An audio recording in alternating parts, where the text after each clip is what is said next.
Yeah, somebody just posted the vestibular system on the chat here, a live stream. But the vestibular system doesn't detect motion. That was something I was taught growing up, that it detects motion. It doesn't. It detects acceleration. Big difference. And we are able to detect acceleration pretty easily. We're not very good at detecting velocity. All we can do with velocity is measure that relative motion with respect to something else. Oh, yeah. Well then, Doofus Danny, the dipshit astronomer, since the Earth in your ball-tard spinning space monkey religion is rotating, hence has an angular velocity, ergo the Earth is constantly accelerating, and we are able to detect acceleration pretty easily. Can you please explain to us why we can't detect it easily? Por favor?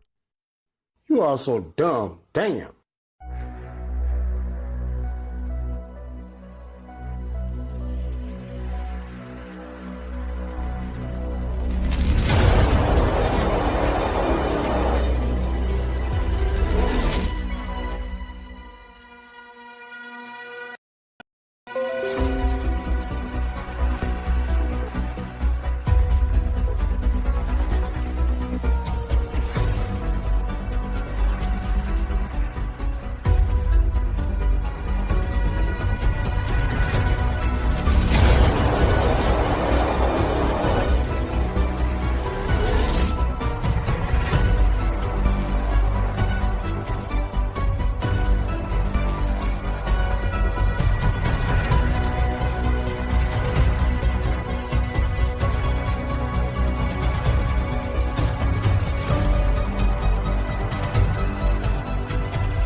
As usual, if you'd like to support this channel, there are PayPal and Patreon links in the info box below. Welcome to BALLBUSTERS Live, episode 119er. The despicable, degenerate, delusional Dunning-Kruger doofus, Dr. Danny Faulkner. We're going to spend some time on this despicable degenerate for the next couple months, I would foresee.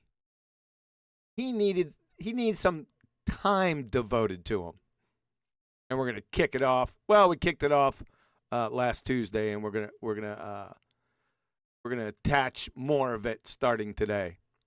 So let's head on over to Discord, see if the Masters of Ceremonies is over there. The distinguished Nathan Oakley. Nathan Oakley, sir.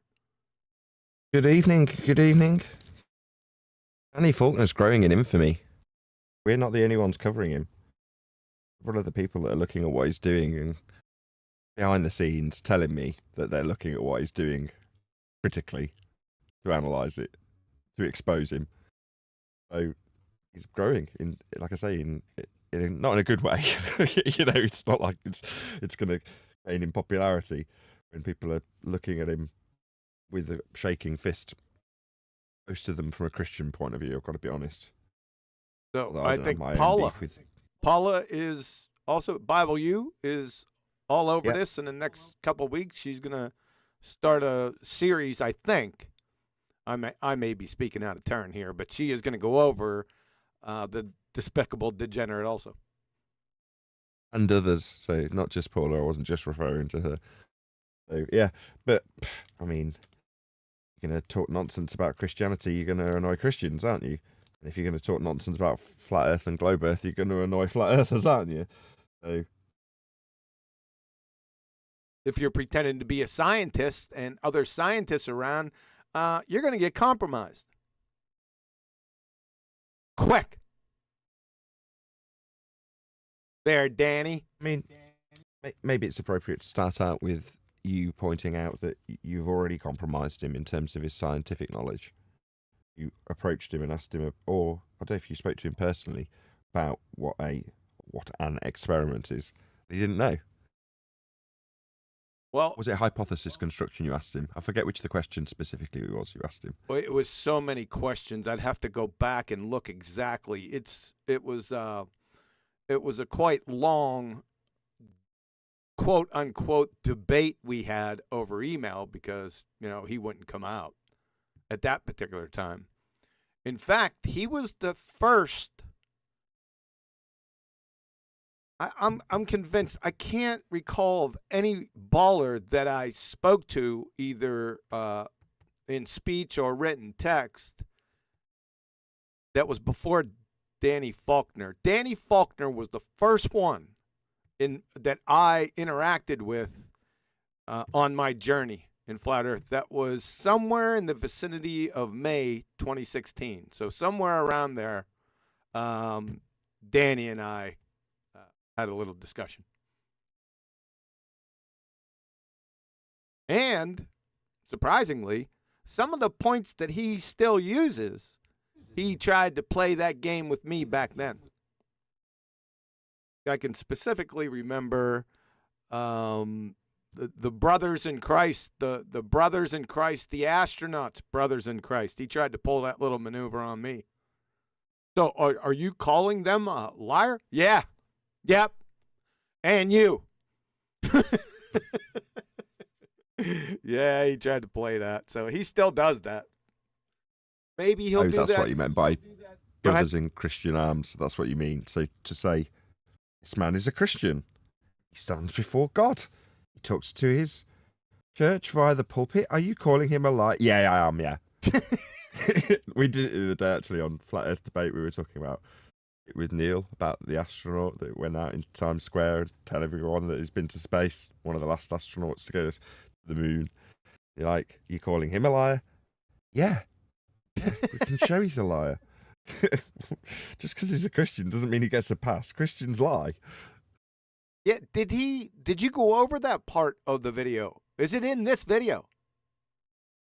That's not what I said. Shut up, Neil. Is it in this video that he goes over that again? I don't believe so.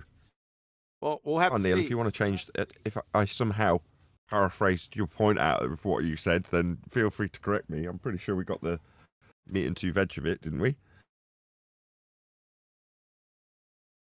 Who are you talking to, Neil? Yeah, you said that's not what I said. So I'll ask the question to Neil since Nathan can't remember. Neil, because Nathan did some parts of this video. So did Danny bring up the point about the brothers in Christ? He had to have, because I think we went over a spot where Justin here, the pastor that's interviewing Danny, had brought up the same point. So I am guessing that it's been brought up here. Superchat. I think it has. Can't do super chats yet, man, because I'm not ready. Super Mario, Superstar, Super Glue. I don't do super chats unless I send them myself. It's Retro Bill. Thank you very much, Bill. Yes, many people have Danny Faulkner's name on their lips lately. Chief among the crew over at Ringling Bros. Ringling Bros. Yeah, they would. Ling. That sounds very racist. Ring. Ring, ling. Ringling. Ringling Bros. Oh, gosh. Ringling Bros. Hey, It's like thanks, raising Retro Bill. racism to me. Appreciate that, Retro Bill. Where is Flatsy? I know. That's why I felt I had to step in. Thank you for stepping in, sir. Flatsy, get your tail on in here. We need Booger.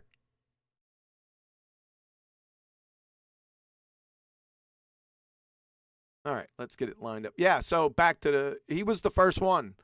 I can't think of another one because the group that I was in, the Evolution Fairy Tale Forum, I was part of the Supreme Council there for years. And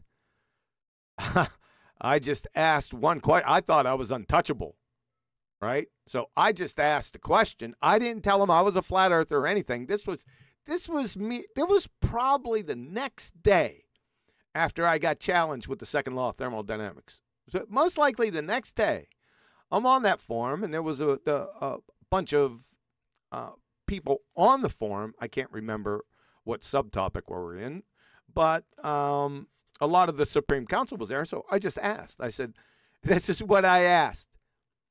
How do you have gas pressure without a container? And immediately, I don't know whether he was there or they texted him immediately that I must be a flat earther. That is the head of the website. And he was quite a popular guy. I can't recall it's been so long ago. I can't recall his name, but it was the Evolution Fairy Tale Forum, and he was connected with Bob Enyart. Remember Bob Enyart? I did a couple videos on him. A preacher out in Denver. They were connected. They had a radio show. But anyway, that's a side point. I got quickly whisked off to a private chat with the head of the server, which more or less told me that he didn't want to have any of that on his website. And I retorted, any of what? He goes, "You're a flat earther." I said, "What?" All I did was ask, how do you have gas pressure without a container? What? Now, I know he's got Do 7 offsuit. Yeah, so I'm back here gathering up all my chips because I'm going all in. Because I don't care who you are, right? Now, I paid him his due respect. But Hold on. Go ahead. Hold on. Can I guess what happened? Go ahead. You've stacked up your chips. He's got his crap hand. You're about to push them all into the middle of the table, metaphorically. And I suggest that he ends the game by turning over the table and kicking you out of the office. He turned the table over, and you're close. He turned the table over, and on the bottom of the table, because that's where Danny always is, underneath the table. It must have had his name right there. So the answer to my question was that Danny Faulkner from Answers in Genesis has wrote a book on flat earth, and flat earth is not true. That was his answer to me concerning how do you have gas pressure without a container. So I said, oh, really? So your argument is Danny Faulkner.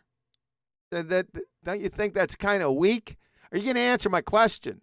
But Danny Faulkner didn't leave my mind, so I wrote it down, and I said, okay.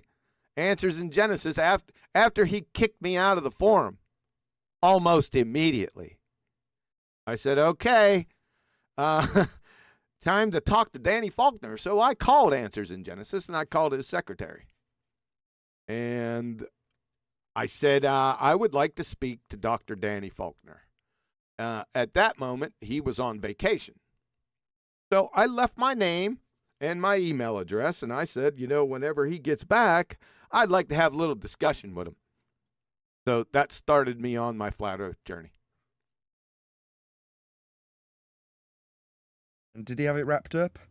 you know, for justification's sake. I know it's not a good argument to say, my buddy Danny's got this covered. So you went to speak to Danny and he had it covered, right? No. Danny with his hydrostatic equilibrium. Remember that, Danny? Friggin' moron. Hydrostatic Yes. equilibrium. Yep. Hydro, Yep. like water. Yep. Static, like not moving. Yep. Equilibrium, as in run out of entropy. Yep. That sounds like a nonsense statement. I didn't know he made that. Yes, he did. Yeah, so I proceeded to drag him around by his short hairs. It was even at that point, right? And just green around a gill flat earther, I was just whipping him around the room. Now, don't even think about it, Danny. That's why you stay on mute. You know, when you troll these servers, I don't know about troll. He just goes in and he doesn't come off mute. You're not as dumb as you look. Yeah, it'd be much, much worse now. But he makes out like he's a point of contact, like a port of call for people like us, and because of that, that's why he's in the position he is. Like, man, that is so far from the truth of the matter. And he knows the truth of the matter. And I know he knows the truth. He's doing what I'm about to suggest in our server on FED. He's coming in, staying on mute, not answering any questions when we call out to him to answer some questions. He's not got anything to say. Nope. Yeah, he'll be on an interview going, "Oh yeah, I've got all the answers for flat earthers."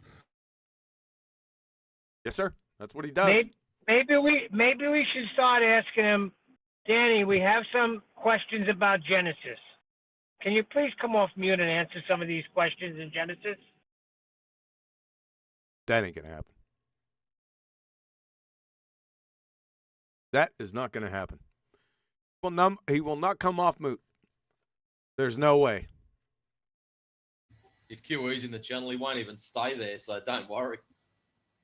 Oh, yeah. I've seen him over at 24/7 too, doing the same thing, right?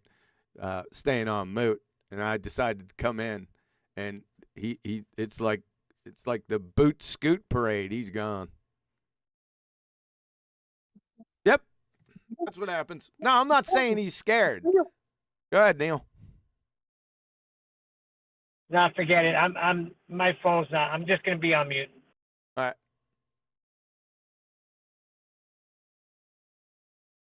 I'm not pontificating that he's scared, but he's friggin' scared. Rightfully so.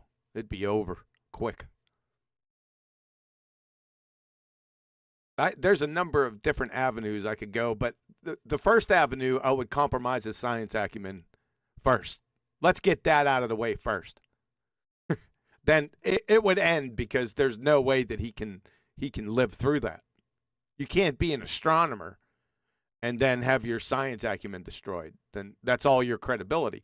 That's why whenever you see Dr. Danny Faulkner, and at the beginning of this video, I pointed it out on Tuesday, that they'll always start with his credentials.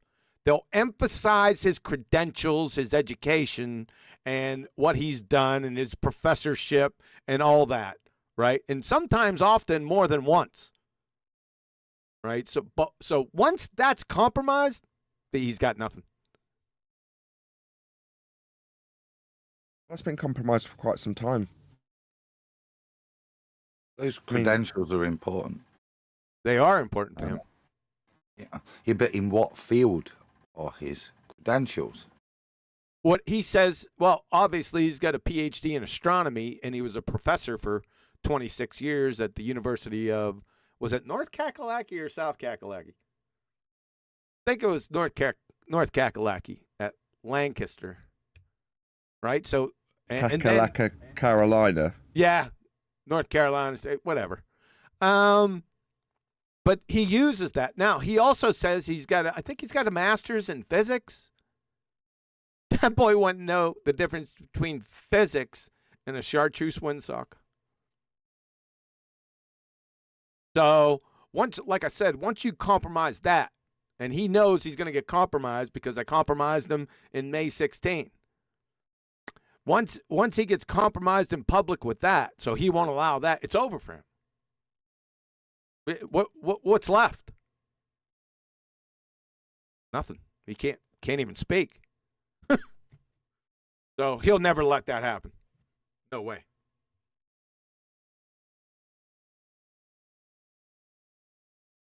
No, we're not going to get to talk to Dr. Danny Faulkner because he's a coward. Or he might. Or he might. He still comes into the server to sit on mute. So maybe he'll go off mute one day and say, actually, no, I'm just only in a position to listen normally, and today I've intentionally come in with a decent mic, and I'm more than happy to chat to you like I've chatted to these other people about how I chat to you. I find that possibility at 0. It's not even near 0. It's not. No, he's not going to. He can't do that. I just explained why. Now he knows that people on FED have similar type of knowledge skills within the science, natural science, and the scientific method. He already knows that, so he's not. He might do it in like 24/7, but even then, most of the people have been listening to me for like 6 years, unless he gets some newbies in there where he can get over on them. That's the only way. It's the only way, dude. It's not going to happen. What you're saying though is, if he can't deceive people, and he won't talk to them. Yes. If there's people there that can hold him to account on his waffle, he won't frequent those places. Yes. Or maybe it's just lack of introduction.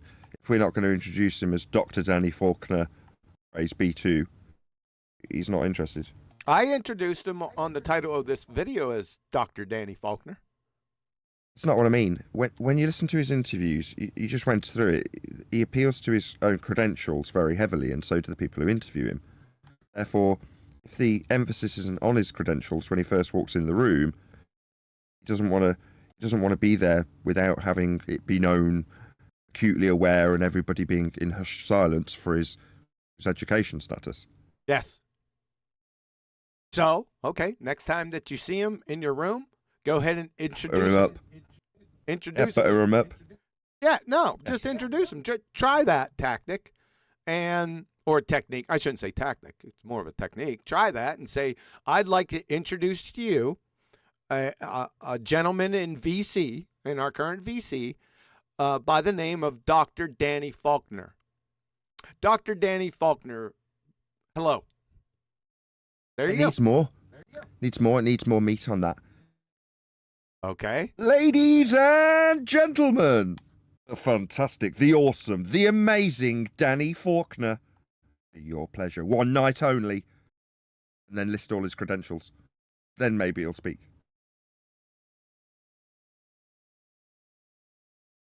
Okay. Boy, somebody, Miguel Sosa posted something. I'm just looking in Ballbusters text. I'm usually not here. So there's a little, maybe I can bring this up. 1 second. Open in browser. Let's see how big this thing is. Oh, it's not too bad. Okay.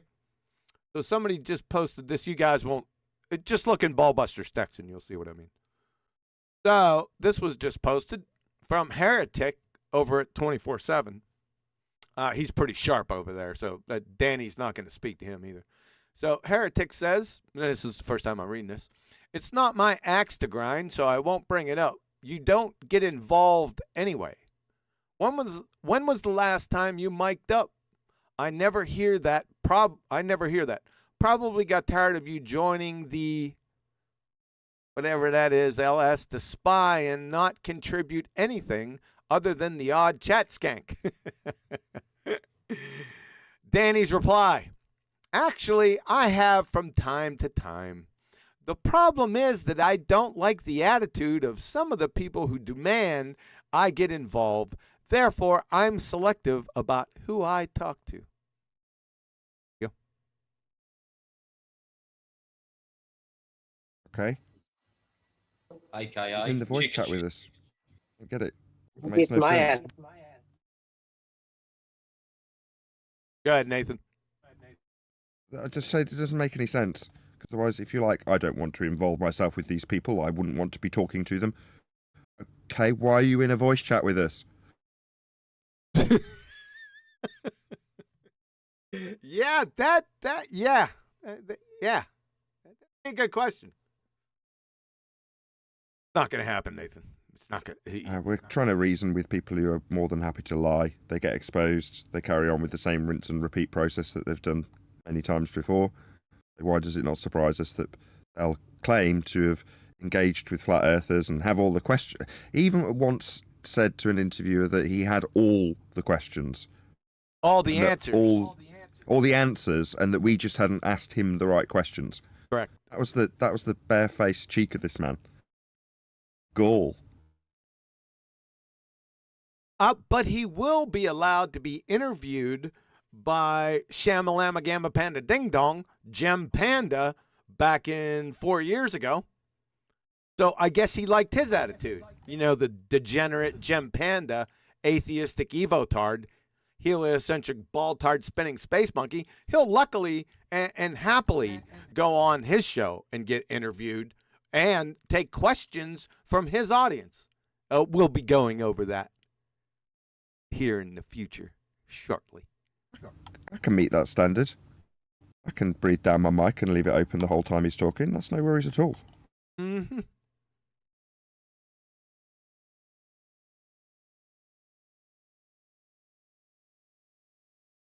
Any other ideas on to get him that there? He's not. I'm telling you right now, he's not going to speak. He's not going to speak on FED. There's no way. If he does, I'll eat my friggin' shoe.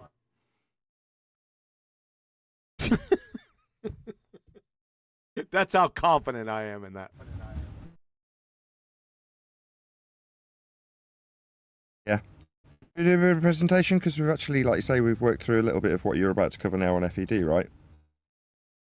You worked through a little bit of it. I can't remember exactly what you did. I worked through the beginning up until about 40 minutes. I'm going to backtrack just a couple minutes and start off with the question that we all want to hear the answer to. But as you're going to see, I think it's not the actual question that he's answering. You see, Danny has this, I don't know what you might call it, like impediment, that he doesn't answer questions directly. In fact, he kind of screws up the actual question that's being asked of him. He has a tendency to do that, along with his red herring fallacies and straw man. He'll go off on these storytelling episodes that really don't have much to do about nothing, and then you're at the end you're left saying you can't even remember what the question was. he has that propensity. But we'll get right into it. Give me one moment. Let me get my act together here. I had it ready too. Oh, but I got to do my little Discord admin so you guys can see it. While you do that, you mentioned that old Gem Panda chat that we were listening to after shows in the week. That's why I brought up to see what his qualifications were in. Because it's in that interview where he's describing that he is a 6-day creationist, or 6,000-year-old universe. Mm-hmm. And that's what I found interesting. So these two qualifications, both of them are not really commensurate with his worldview. This is why I find this man contradictory. He's going to say one thing and then try and prove another. Unfortunately, his main kind of qualification is in astronomy, isn't it? Yes. Which talks about light years. Now, Danny's only got 6. Let's call it 7. Yeah, just be generous. By his viewpoint, he's got 7,000 light years. Just not commensurate with the thing he holds his professorship in. Not in the slightest.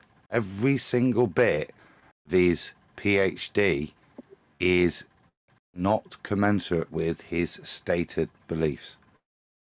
It's an interesting position to have to hold.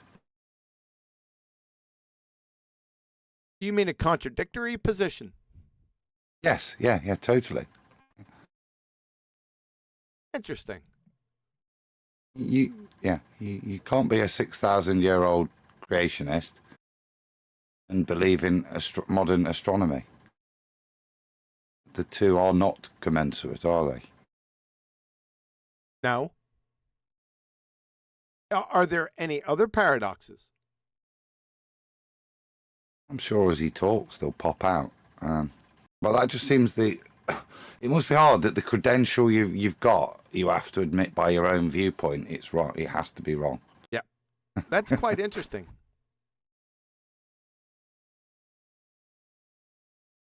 Is he a fence straddler? Well, we'll see.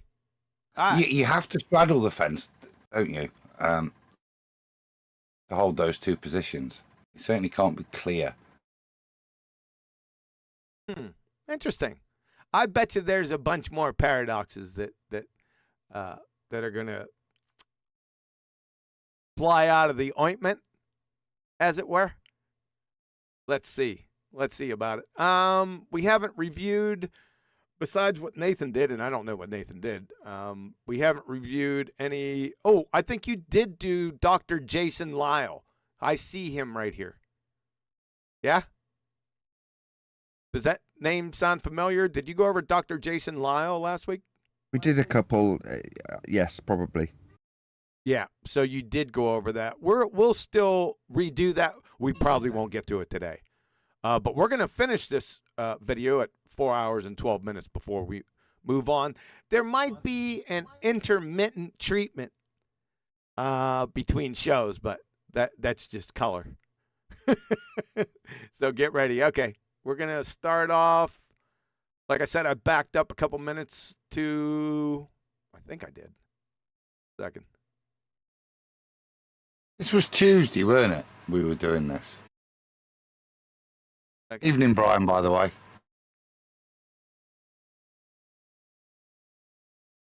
All right, so the second one. Sorry, Brian's job. Hello, Adam. Hey, QE, Nathan, everyone. How are things? Sorry about that.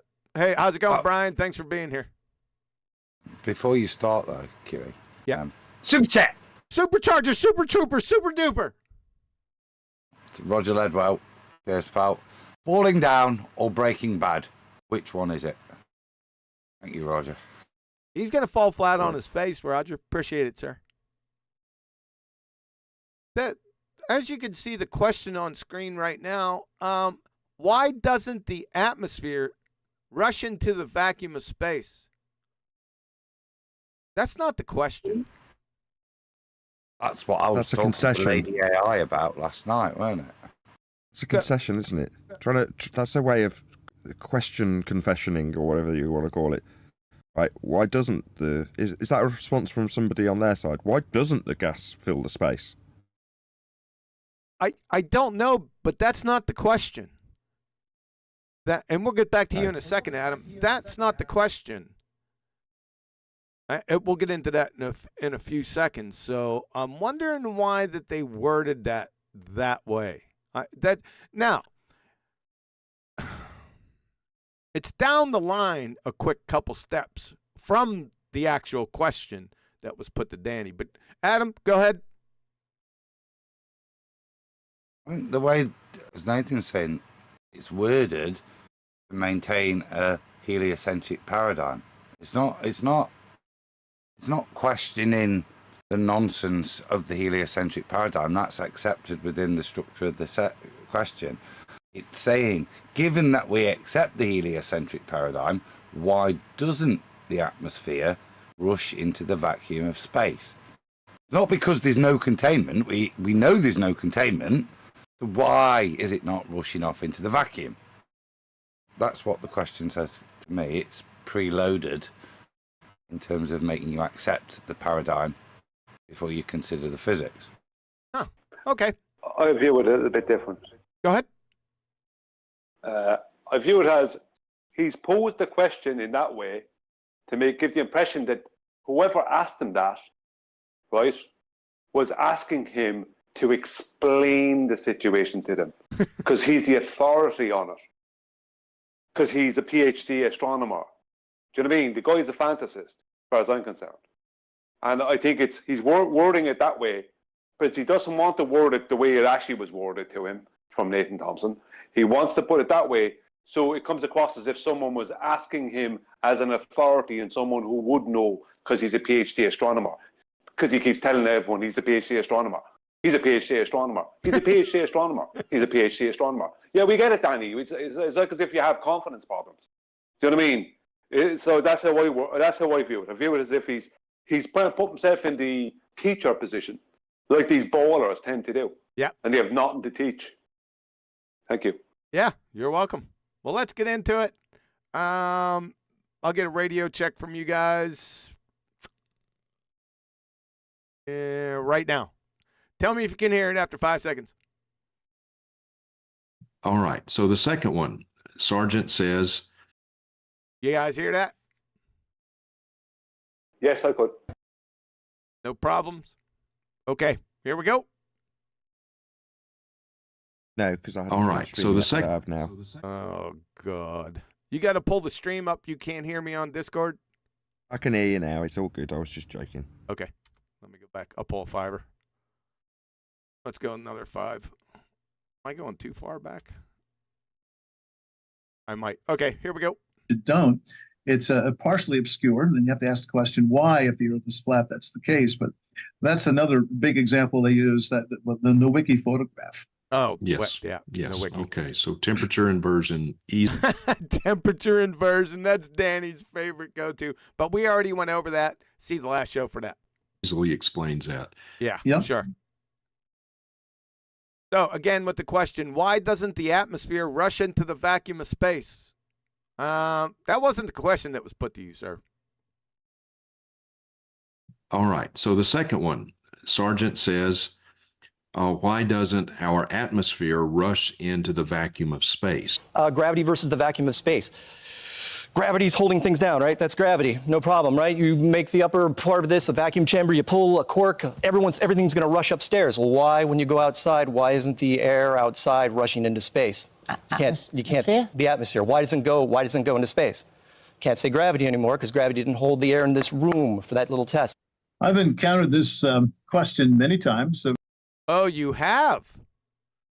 He's encountered this question. Okay, go ahead. There was one time I famously refused to answer the question because. Pause. Oh, so he's famously refused to answer that question. No, not that question, Danny. Go ahead, Adam. It wasn't a question. It was just a statement of fact from Mark Sargent. Yes. But Danny just said that he was challenged with this. Let's hear the whole thing. Let me pull a fiver. All right, let's hear this.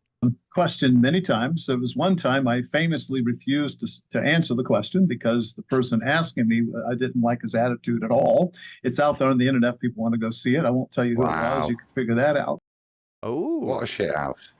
You see, he claimed he could answer any question, and then Nathan Thomas or whatever went up to him, asked him the question, yeah, and he couldn't answer it. He may now fall back to, well, I needed to caveat my I can answer any question to only people I like. But that rewriting history, isn't it? Sadly, because fundamentally you can't answer the question, mate. And it wasn't the question that was asked to him, because I have Nathan Thomas or whatever right here. Let's listen to the actual question that Nathan Thomas or whatever asked Dr. Danny Faulkner. So how do you have gas pressure without a container?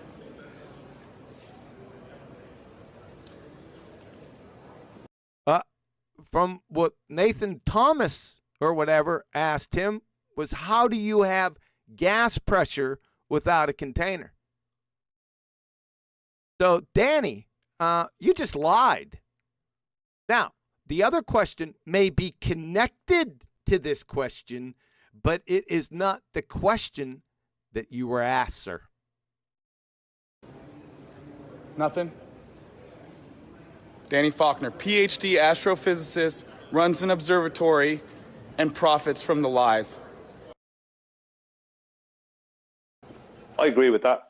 Let's listen to the question again. So how do you have gas pressure without a container? So how do you have gas pressure without a container, Danny? That wasn't the question that you were asked, so you lied. Right now. You're a liar right now. Yeah? You're thinking, oh, you're being too pedantic. No. You said that you were asked this question. That wasn't the question that you were asked, sir. Go ahead, Adam. Did somebody? Well, go ahead. No, I didn't say it. I don't know if anyone else. Anyone? We'll move on. Yeah, I just said in the middle of that there's a. I can't remember what I said now. Move on. Okay. All right. Here we go. Yeah. Good. Thanks. He's Irish, folks. And so people conclude, oh, he couldn't answer the question. Well, yes, I could. I just, number one, I didn't want to. And number two, the reason why I didn't want to is because he wasn't going to listen. He just wanted a soundbite. So I didn't want to give him one. And they. How do you know that? Can you read his. Danny, can you read people's minds and intents? Is that why you didn't want to answer the question? Go ahead, Adam. The soundbite being all of proponent explaining how you can have gas pressure without a container. Not a gotcha. Yeah? It wasn't what were you doing in the hotel room last night, Danny Faulkner? You're staying at this conference, yeah? Wasn't anything if it was just it was an honest question, really. I don't understand the kind of school ground response. Well, I didn't want to. I didn't want to answer him. Because he's just mitigated before this. Neil, breathe. Still talking. He's just mitigated before this. I'll hand over to you as soon as I finish speaking, honest. Yeah? He's mitigated earlier as to how he intermingles with the movers and shakers, but we're polite in that. So it's just an objection to Nathan Thomas or whatever asking the question. I don't know, but it's not commensurate other than it's deceptive again, isn't it? Like I said, it's not a trick question. It's not difficult if you believe in a ball earth to answer that, is it? The answer is gravity. Do you know what I mean? To a ball earther, you just go gravity, mate. But fundamentally, that's what keeps it there. Neil, you go, Neil? But isn't it on the other guy to pull him a little more? Why would he just let him get away with that? Why don't he say, well, why? What's the difference in the attitude? How do we have gas pressure without a container? Explain it to my audience like Nathan would do. Justin Peterson's audience doesn't know what the question was because Danny hasn't told them. Danny just said, there was one time I got asked that question, or if he does, he's not telling his audience about it. I got asked that question all the time. There was one time I didn't answer it because I didn't like the guy's attitude. No, that's not what the man asked you. Nathan Thompson didn't ask you the question, didn't ask you what Mark Sargent said. He asked you a very straightforward question. The answer is you can't have gas pressure without a container. And that's why you didn't answer, Danny, because you know that you can't. Even though you know that you can't, you try to use rubbish to try and get out of answering it and then make up excuses as to why you didn't. Interesting, Brian, isn't it? Why you'd bring that up? Right. So it wasn't posed to him that here's a question you've never been able to answer, Dr. Danny Faulkner, by the host, is it? There's something inside Danny's head. When that question's popped up, he's had to make unnecessary apologetics for it, for how he's dealt with that question in the past. Source of embarrassment. He couldn't answer the question without. If he answered, he either had to come up with rubbish or tell the truth, and the truth was you can't have it. Like, if he was to ask me a question, I wouldn't preface my answer with, well, there was this time back in the day where I made a bit of arse of myself and refused to answer the question to a person. But anyway, Yeah. Well, why would you do that? We didn't say you made an arse. He's brought it up, hasn't he? Here's where I've made a bit of an arse of myself in the past, and here's my explanation. I wasn't being an arse. I wasn't not knowing the answer. I just decided that he was a very nice person, so I wasn't going to talk to him. There's a bit more to it. So the reason Nathan Thompson was so aggressive in his questioning stance was because of the position that Danny Faulkner had taken in a radio interview, where he basically stereotyped us all and gone, these people don't know the answers, they haven't asked me. Nathan Thompson's gone, oh, right, okay, I'll ask. Oh, I don't want to answer your questions. It's like, well, no, you've gone out there and told people that flat earthers are basically stupid because they haven't asked you very difficult questions that you know all the answers to. You don't know all the answers, and you wouldn't have been approached in the way you were if you'd have been a bit more humble. You weren't. You're a big head know-it-all. Therefore, you have bullshit people who can catching you out. That's what's actually happened. Next time, don't be a big head know-it-all on the radio when you're blagging about your book. People won't approach you in that way. Yep.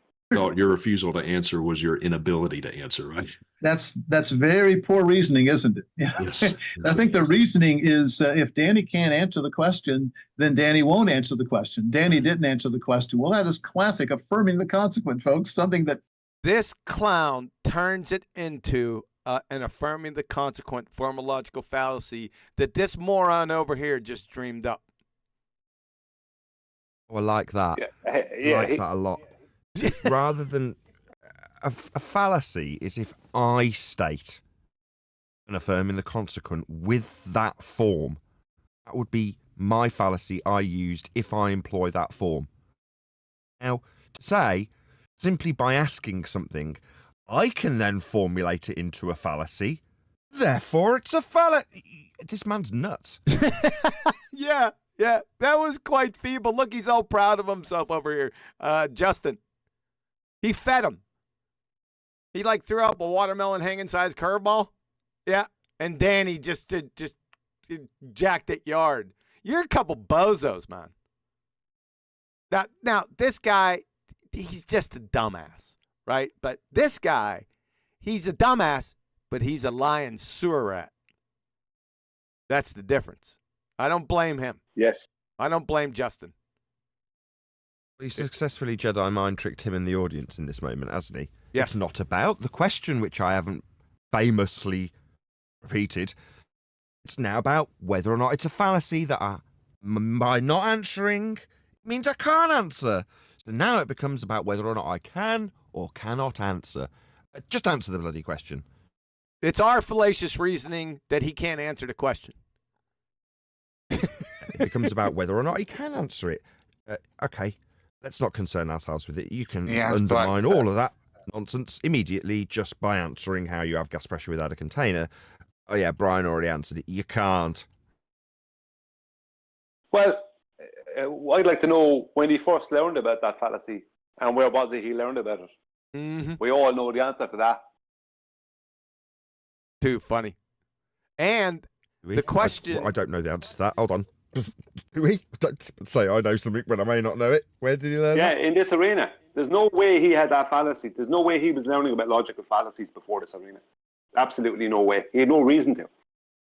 He had no reason to learn about anything like that. You're assuming some stuff there that I don't like. I looked at fallacies. It's a safe assumption, though. It's safe. Okay, it's a safe assumption. Nathan says, oh, I looked at fallacies before. Yeah, but Nathan, are you Danny Faulkner doing Danny Faulkner things? No. Let me just check. So I'm not surprised. No, I'm not. Surprised that you did. Let me just check. No, I'm not an imbecilic pretender clown fraud. Superchat, Superfly, Superintendent, Superfluids. Let's try a bill again. Cheers, dude. If this were the movie, The Deliverance, I think we all know which scene we just watched. You never know what Retro Bill's going to come out with, man. That is classic. I'm trying to think. Nah, give me some time with it. Too funny. All right, here we go. Here's some more of nonsense waffle. Flat earthers supposedly know all Stereotype fallacy. Flat earthers. about.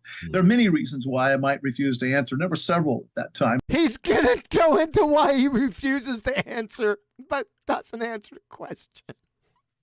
Here we go. You can't make this up. He's a nonsense waffler.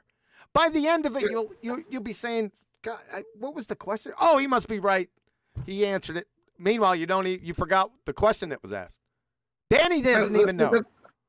The point of this is, Danny, you're refusing to give the answer to flat earthers at a flat earth conference that proves a ball earth.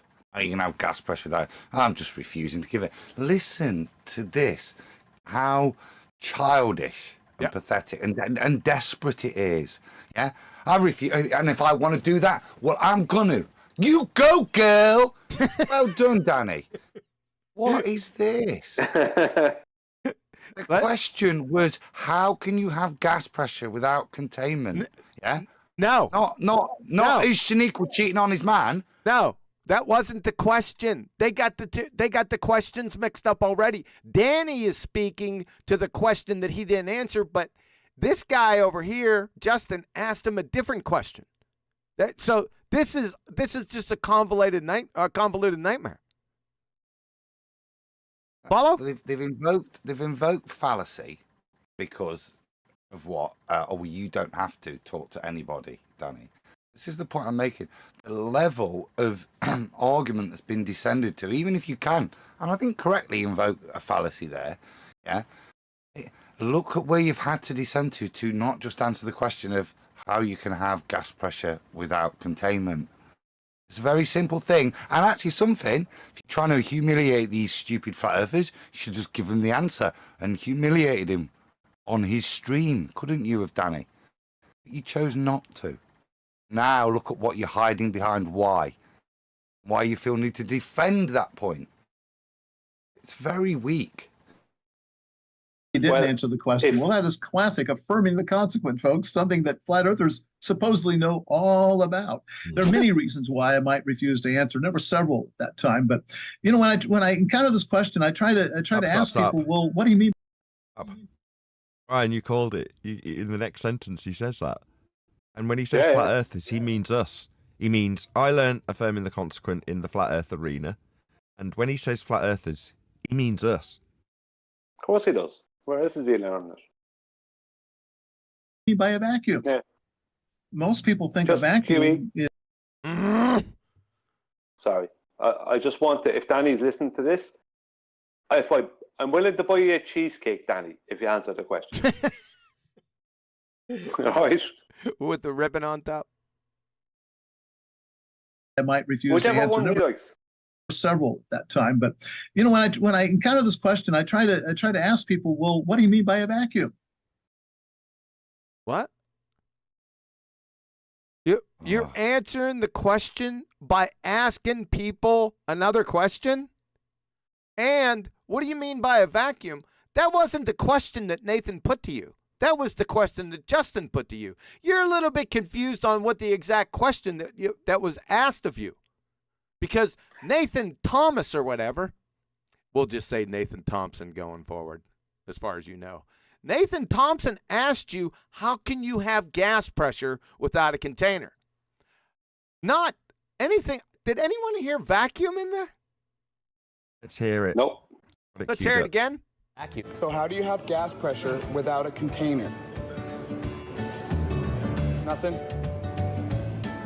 Danny Faulkner, PhD astrophysics. Who played that? Hey. Good one. I already have it here, but thank you very much.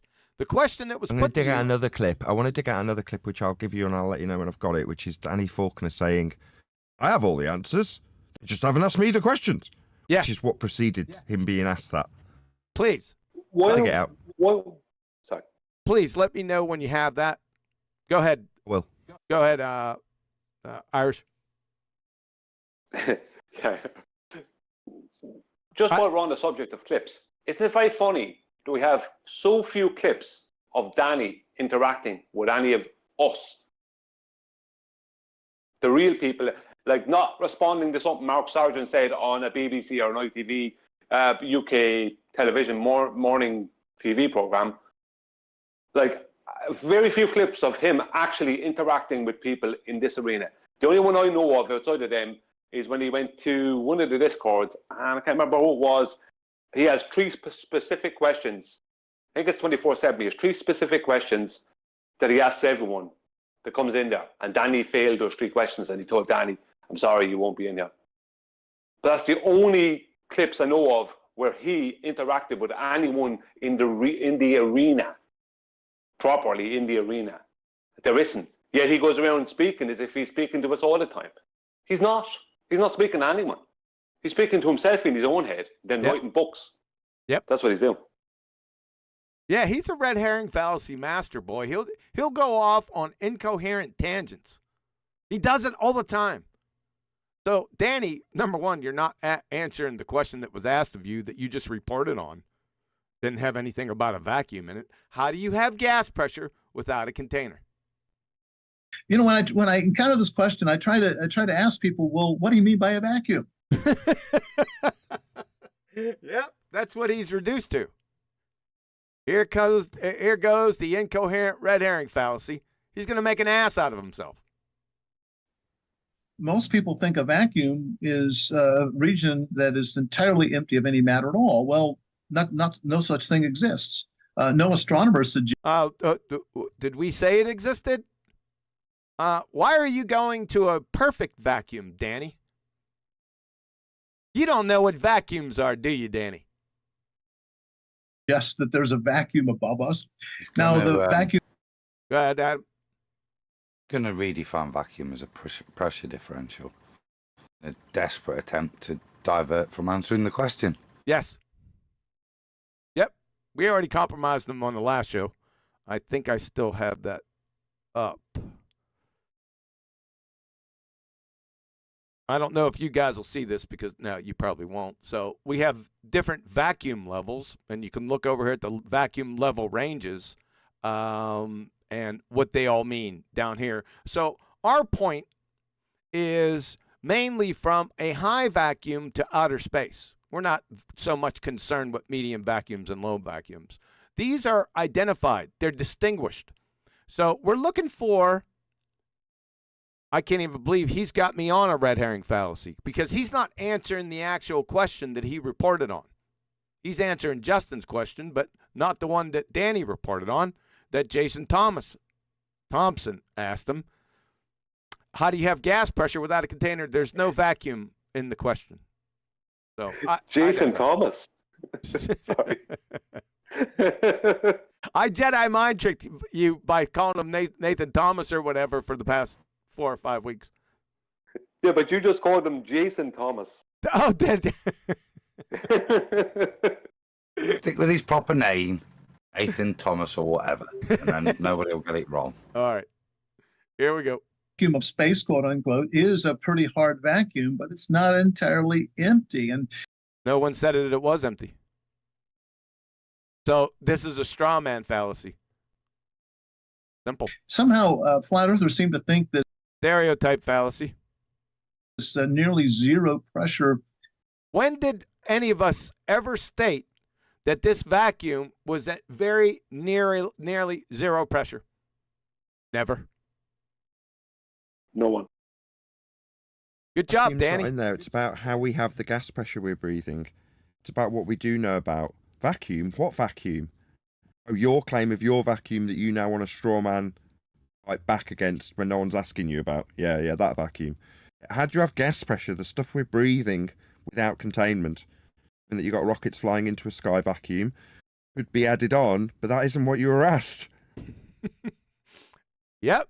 So we're gonna attach on an equivocating fallacy because that's what Danny's doing right here. He's equivocating between different definitions of vacuums.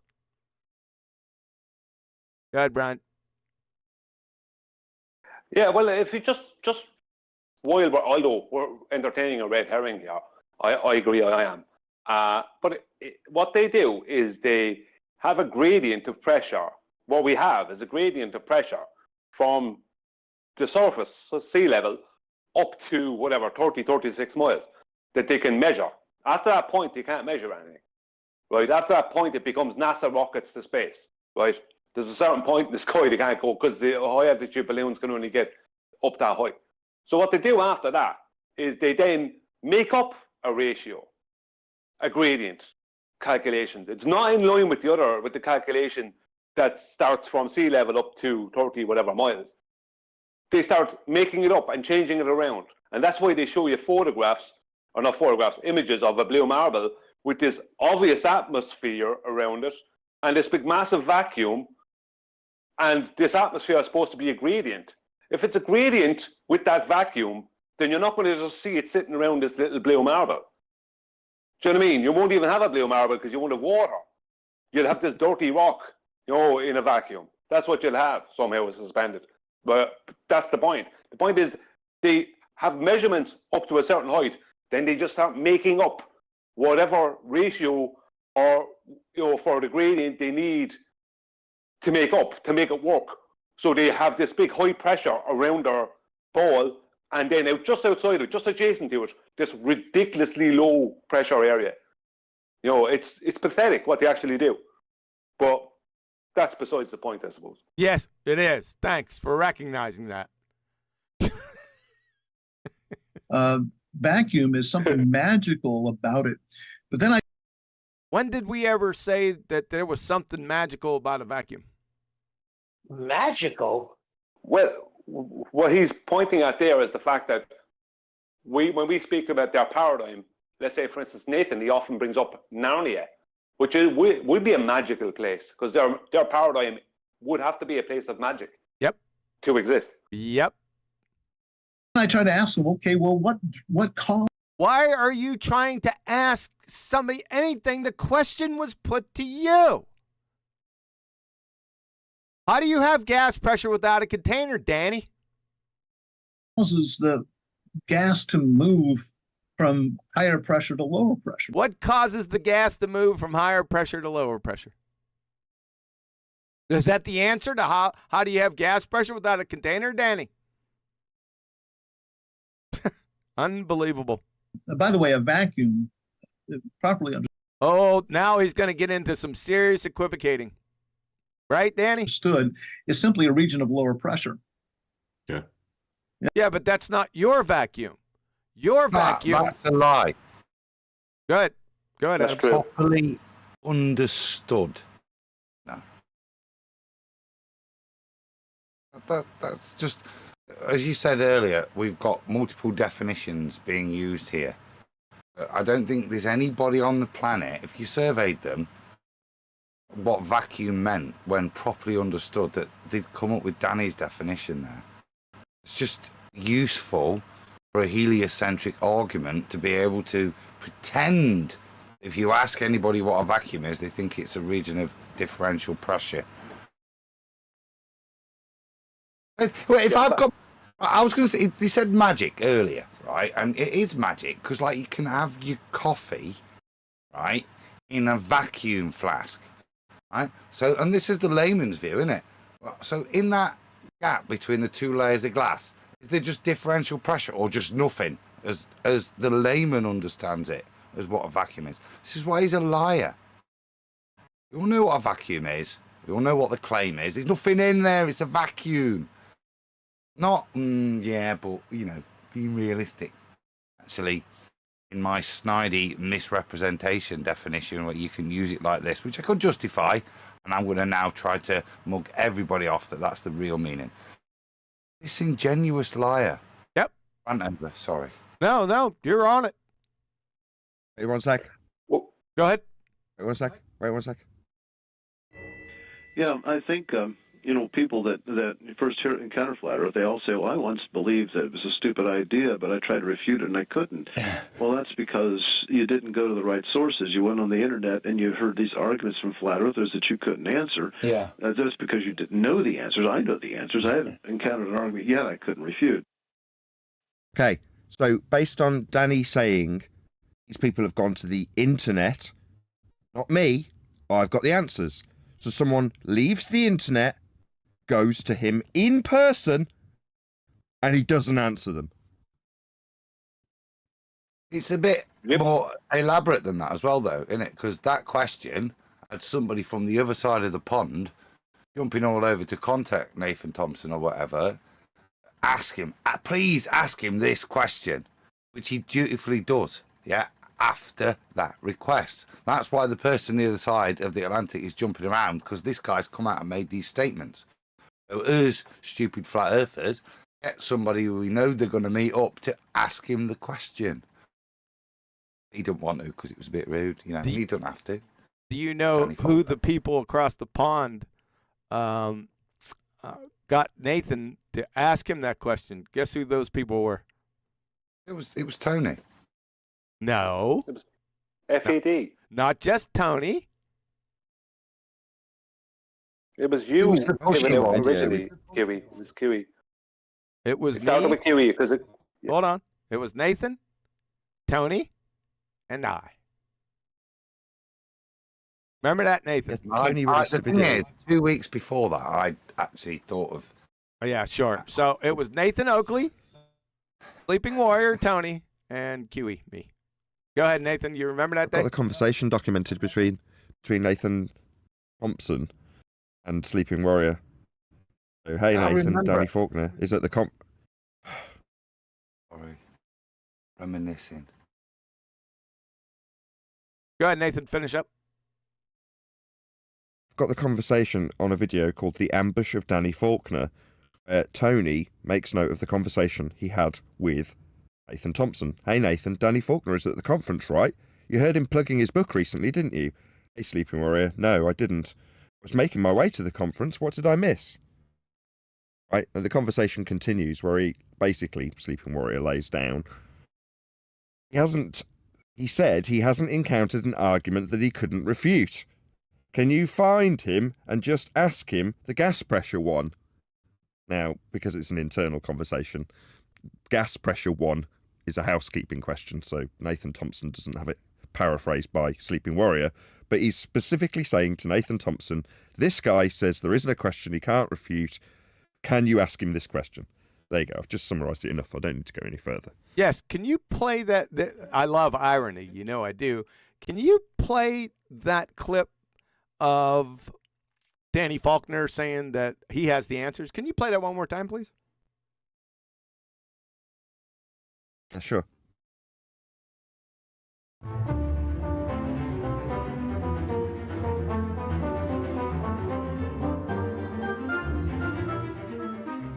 Not been able to refute.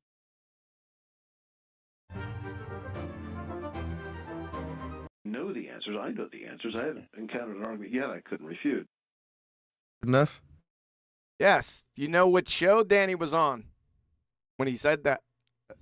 Oh no, I thought I had it in this video. I haven't got the title of the show. Sorry, no. I do. Bob Enyart Live. Bob Enyart. Yeah, you mentioned him at the beginning of the show. Right, it all ties up. All right, here we go. Yeah, if you your engine produces a vacuum in your car, can be run devices in your car, but it's not a perfect vacuum. I can create a vacuum by sucking on a straw. Everybody can do that. So there are plenty of vacuums. Like there's a vacuum actually above an airplane wing, as it turns out, because the speed of the air above and below the wing is different. There's a lower pressure above and lower pressure. Look at this guy over here shaking his head. Yes. I can't take that. That's too many lies in one breath, isn't it? Yeah, there's a pressure differential above and below the wing. You're missing the big. You're missing the. I want to go back to the piston. Hold Okay, on. so everyone stop. Stop. Kiwi wants to point out that he's chasing off after this red herring. Go ahead. He's got to, don't miss the point. Don't answer every single one. He's just giving these stupid equivocation fallacies with his vacuum of space. He just rattled off a whole bunch of them. And this guy's over here shaking his head, yes. This has got a term that the behaviour panel ascribed to this behaviour. Chaff and redirect. So chaff, fallacy. They're employing a fallacy. It doesn't mean I haven't answered the question. There's loads of vacuums you can have. Chaff, firing them off left, right. You guys are chasing them down. Stop it. Yes, And this stop is it. No, he's telling lies. That's me and There's a Adam's point. problem. There's a point to the objections. This isn't chaff and redirect. This is chaff and redefine. So, Yes. Brian, you can pick up the wing, motor engine. At no point when you're describing how you use a piston to expand and create a pressure differential to expand the gas so you explode it. Yeah. How the piston does that. Nobody describes a vacuum being created. You're not. You're vaporizing the gas. You're pulling it out, yeah, and making it do what gas does, which is fill the volume. He's now trying to pretend that at some point there is no vacuum. The only time you do it, if you didn't put anything in the cylinder, you still pull air. So it's a chaff and misdefine. And that's what my previous point. Brian, you go on to the wing as he misdefines. They're going to do it anyway, Nathan. Yeah, I'll bring it back on track. I've just figured a way. Okay. Go ahead, Brian. Yeah, he's telling lies. Like, it doesn't matter if it's a red herring. He's just told lies to the audience here. And he kills his own lie within his lie, because he even says himself, the air moves at a different speed above and below the wing, which it does. Right, the pressure differential means there's a differential in pressure because there's two speeds that air is moving above and below the wing. Air moving, air, not a vacuum, air. Do you know what I mean? Total lies. I'm sorry, you can try and charge me and Adam with chasing red herrings, but when I hear a total lie, I have to call it out. Fair enough. The point of interjection was I'd never heard so many lies in one breath. That was terrible.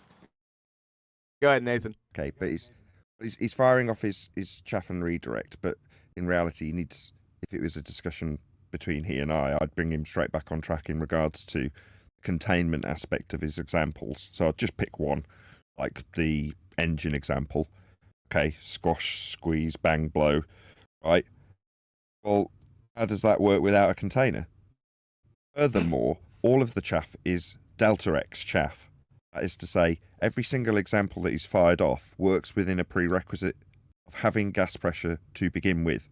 Yep. And the question speaks directly to how it's achieved in the first instance. Yeah. And what is being achieved, what is being asked about, is it vacuums? No, it is not. It's the gas pressure. Now, for his car example, right, if you want to chase after this chaff, as Adam very admirably did, describes how when the gas is exploded and then vacated, it leaves an area for the gas at pressure to naturally want to make its way into. That's what gas does. So it's exploiting the natural behaviour of gas when under pressure. There's our delta X dealt with. Meanwhile, how did we have the gas around the block of the car to go through the carburetor or whatever is the fuel to mix with the fuel? How did that happen? How did we have the gas in the first place? Yes, sir. You're all over that. That's the actual question. Yeah. Well, we keep it to the carburetor. We change the containment. That's the point of how the engine works. But if we didn't have containment of the fuel, then we wouldn't be able to expand it and then explode it, would we?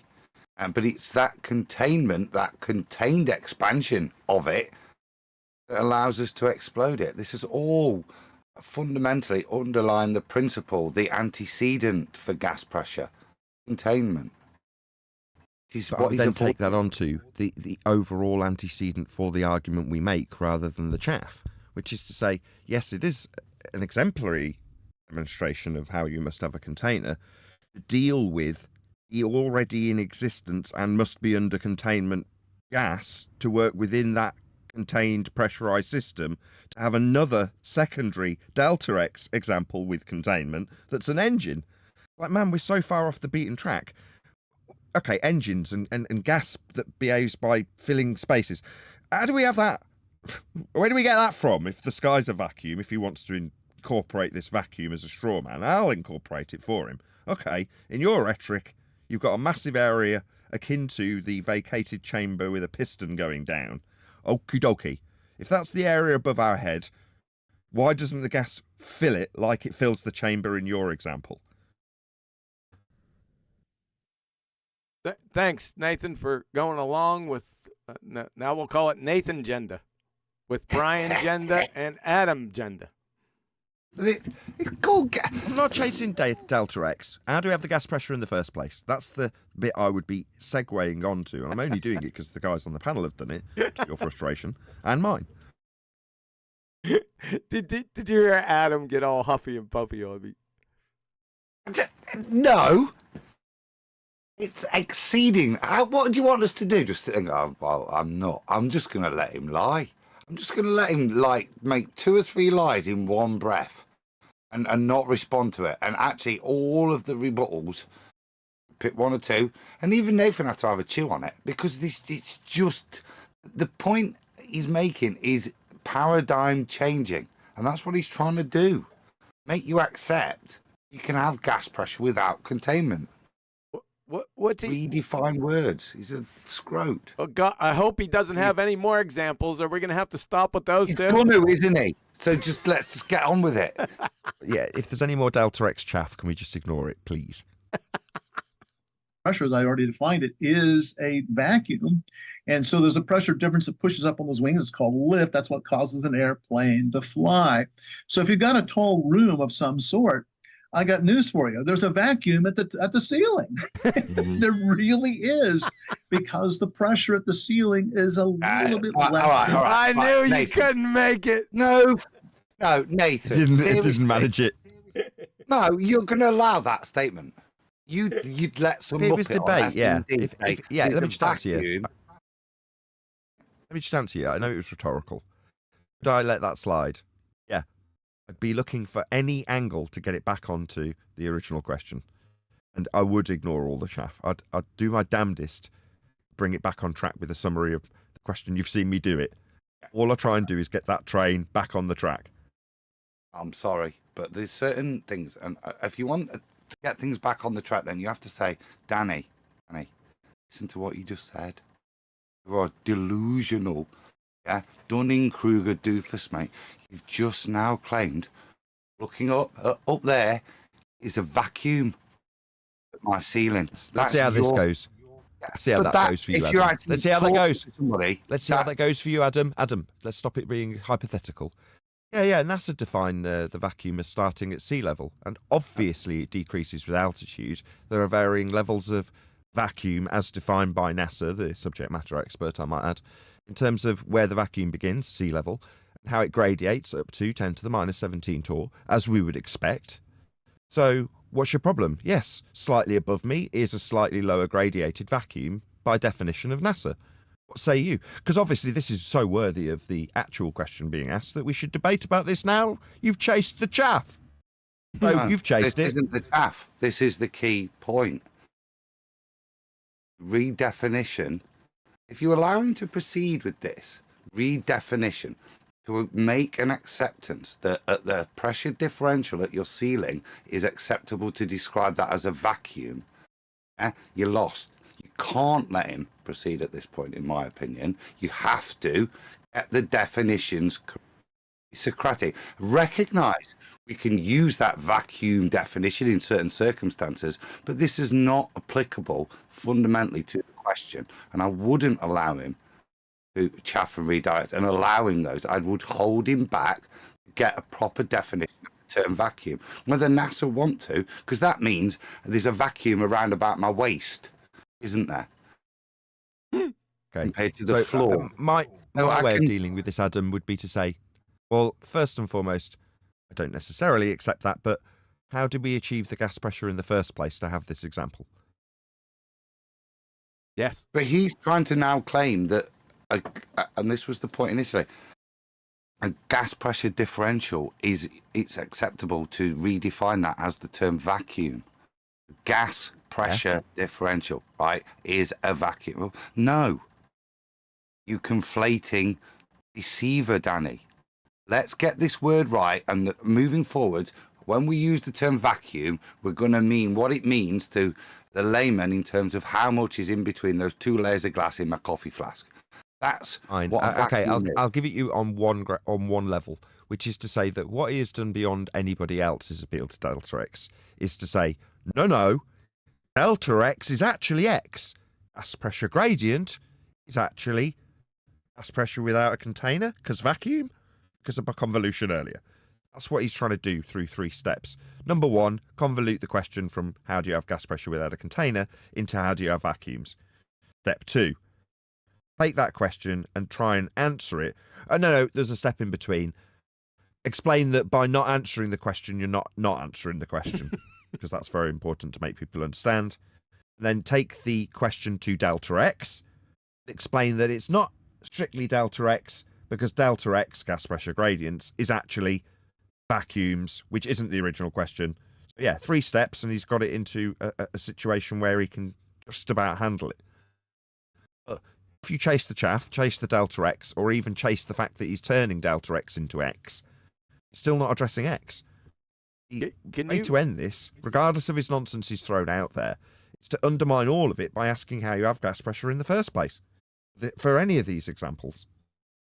True. So I'm going to make sure that delta X is demonstrably differentiated between that and a vacuum. Yeah? This is what he's trying to conflate. Oh, this is so frustrating.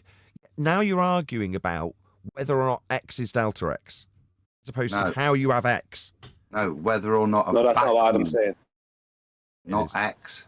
Delta X and X are gas pressure. A vacuum is the absence of any gas molecules by its fundamental definition. There's nothing there. So we're not delta X. He's trying to conflate. And I'll rephrase delta X of X as a vacuum. Fine. I just missed out a step in terms of my description. He's turned X into Y and then said delta X is Y. So X is gas pressure without a container. Y is vacuum based. Delta X is gas pressure gradients. And he's saying gas pressure gradients are vacuums. Okay, there you go. Can I move on? Hope so. I hope I just want to say, oh, brother, before you do, very quickly, this is where details come in, Nathan. Me and Adam can't stand it when someone is obviously lying. And for the audience, I would like to show that this guy, right, is lying, right, or just inept via the details. Sure. QB showed a vacuum chart only a few minutes ago. It's very clear what the start of a vacuum is. They call it a low-grade vacuum. It's very, very clear. Right? And I would show that and show that this guy is a complete fraud. And Adam might do the same thing. I don't know. But Adam and me would be the same. It's like, no, that's a lie. So sorry, but that's how we do it. Fair enough. Fair enough. Before we move on, there's one point of order, Your Honor. Nathan, can you say delta again? Delta. Oh, now you said it right because you keep on saying delta. It's because delta X, it kind of rolls off the tongue. It gets inserted because of the X afterwards. Adam did it too, delta X. All right, we're going to move on. The pressure at the floor. Yep. So to talk about opening this container in a vacuum in a room and letting the air rise up, well, it's going to do that, but it's already doing that. There's always a vacuum higher up in the air. So I have to ask the question, why does the air not suddenly rise up to meet that? I went up to Pikes Peak about 20 years ago, and the air pressure... See? There's always a vacuum higher up in the air. No, delta X is what he's trying to describe there, but he's now trying to express it as a vacuum above a vacuum, above a vacuum, above a vacuum, above a vacuum. Superchat! Superchat, Supernova, Super Glue, Super Troopers. Thank you, Roger Ledwell again. Are the tracks on the level? It's not so clear. Thank you, Roger. Thank you, Roger. Yeah, they are. Yeah, they are. Tracks are built flat. There's a very, very small radiation that they can account for when they build any rail network. Hence them blasting through the territory to keep it level. Anyway. Here we go. I just would like to say on this thing with Andy Faulkner. I guess not. No, the reason why he's sticking on this gas pressure gradient thing, and they all do, is because all they have is a gas pressure gradient. They can't show you the vacuum that they're claiming. So they can only talk about the gas pressure gradient. That's what Danny wants to make everything into a vacuum. Oh, the top of your head is a vacuum in comparison to your knees. This rubbish. No, Danny, you're just a lawyer. There's only about 60% of what it is at sea level. Probably about about 65. Again, stop. Yeah. Stop. Oh, gone. Refracted curvature. You're out there. High five. So what he's just described in his delta X argument, it slipped me by until he said that one of the trigger words refracted curvature taught me. And no, it didn't even use the trigger word. He said sea level. And they talk about elevation of gradiated pressures, in this case, layers of gas, vacuums, as he's described them, pressing down on the one below as they get less in pressure as they go up, right? Well, how are they going to describe the elevations of those gradiated pressures? Well, with respect to sea level. He just did it. Now, when they're off on Delta X chaff, like they are, and they drop in how they're going to describe the gradiated gas pressure, they will need a flat earth for it, because that is precisely how gases at elevation are described with respect to sea level. He just said it, didn't he? Yes. You're going to need a flat earth for this Delta X chaff. High five, refractive curvature. Quote, you guys need a flat earth more than we do. End quote, refracted curvature. And here's an example of exactly that. In order to have his little strawman Delta X non-container based question, vacuum based answer, he needs a flat earth to describe those gradients. I love it. Yep. As soon as you mention elevation, Baltard, you're finished. Here we go. 5 or 70% of what it is at Denver. And so why isn't all this air rising up to equalize that pressure? Well, there must be, let's see, there must be some force pulling that air down. Yeah. I'll just deal with that, because that's actually all argumentation that I can do quickly. So he's got gas which is expanding up in his own description, also pressing down with a force. He's got gas going down, go boom, boom, from a higher position, force the gas below into a higher pressure situation, even though it's a lower pressure. So he is appealing to his own, already in existence, already accepted by the host that's interviewing pressure. That's X, in case anybody wasn't following along. When we're talking about X and delta X, X is gas pressure. As in, how do we have it? If there's a great big sky vacuum and no containment to have the gas press upon. Delta X is gas pressure gradient. In other words, you need the gas pressure to press on something before you can develop gas pressure gradients, but this is precisely what he is appealing to. Well, in so doing, we've already covered the fact that he needs a flat earth for it, but his overall argument is overcome by natural law. When he inserts a specific statement where he's asking, why isn't the gas going into the sky vacuum? Right? Yeah, that is kind of the question. He's got a bit closer to a question that's a bit more in line with what he was asked by Nathan Thompson or whatever. Well, now he's got to it. He's saying, if I take that question, this is what we were discussing right at the beginning of the show, how can I turn that question into, well, why isn't it filling the presuppositional vacuum that's definitely there? Effectively, a burden of proof reversal fallacy. Like saying to me, an opponent saying to Nathan Oakley, why isn't the high pressure gas filling the sky vacuum that we've definitely got? You explain it to me. Well, what do you mean? I haven't got an answer for that. That's not happening. No, there's a force. Here's my segue into gravity. Pulling gas, go down, go boom, boom, go splash, splash. I like that, Nathan. That's better. When I said it at the start, when it was on screen, the question, I said it was presuppositional. It's not. It is exactly that. It's set up for a burden of proof reversal. Not fallacy, just that's how he'll address it. He'll reverse the burden of proof with what he's doing. Just before that. Why isn't this gas filling the space? Yeah. No, that's a reversal of the conclusion we make after asking you how you can have gas pressure without a container. Gas would fill the space. So you think that you can change that into why isn't it filling that space, violating natural law? Like, what? Oh, this isn't clever. Seen it all before.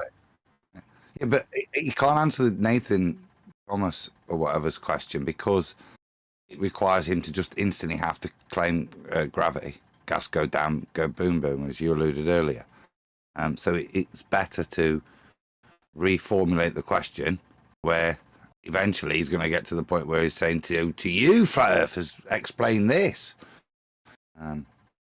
This is, although we're halfway through the show, this is the appropriate time for the audience's benefit for them to have a full recap of what the actual argument is. Because QE's started off by explaining that he was kicked out of a Evotard/server debating based on him asking this question: how can you have a gas pressure at all without containment? That's led to him being put in front of Danny Faulkner. Now, why would you ask the question, how can you have gas pressure without a containment? Because the heliocentric sphere Earth derived from flat Earth measurements has, within the mathematical paradigm that we couldn't reify, or I struggle to now, have gas pressure in existence next to a 10 to the minus 17 torr vacuum without it dispersing. That is to say, rockets can leave the ground in that paradigm that doesn't really exist, travel into this area of volume, but the gas doesn't. The gas hangs around and the rockets can go into that area because there's nothing impeding the rockets or the gas, but the gas is still at high pressure. A violation of natural law, leading to us asking the question, especially of a man who says, well, I've got all the answers. You know, that's what I'm here for. People on the internet asking questions they haven't got answers to. It's like, well, okay, we'll ask you about that. Let's hear that clip.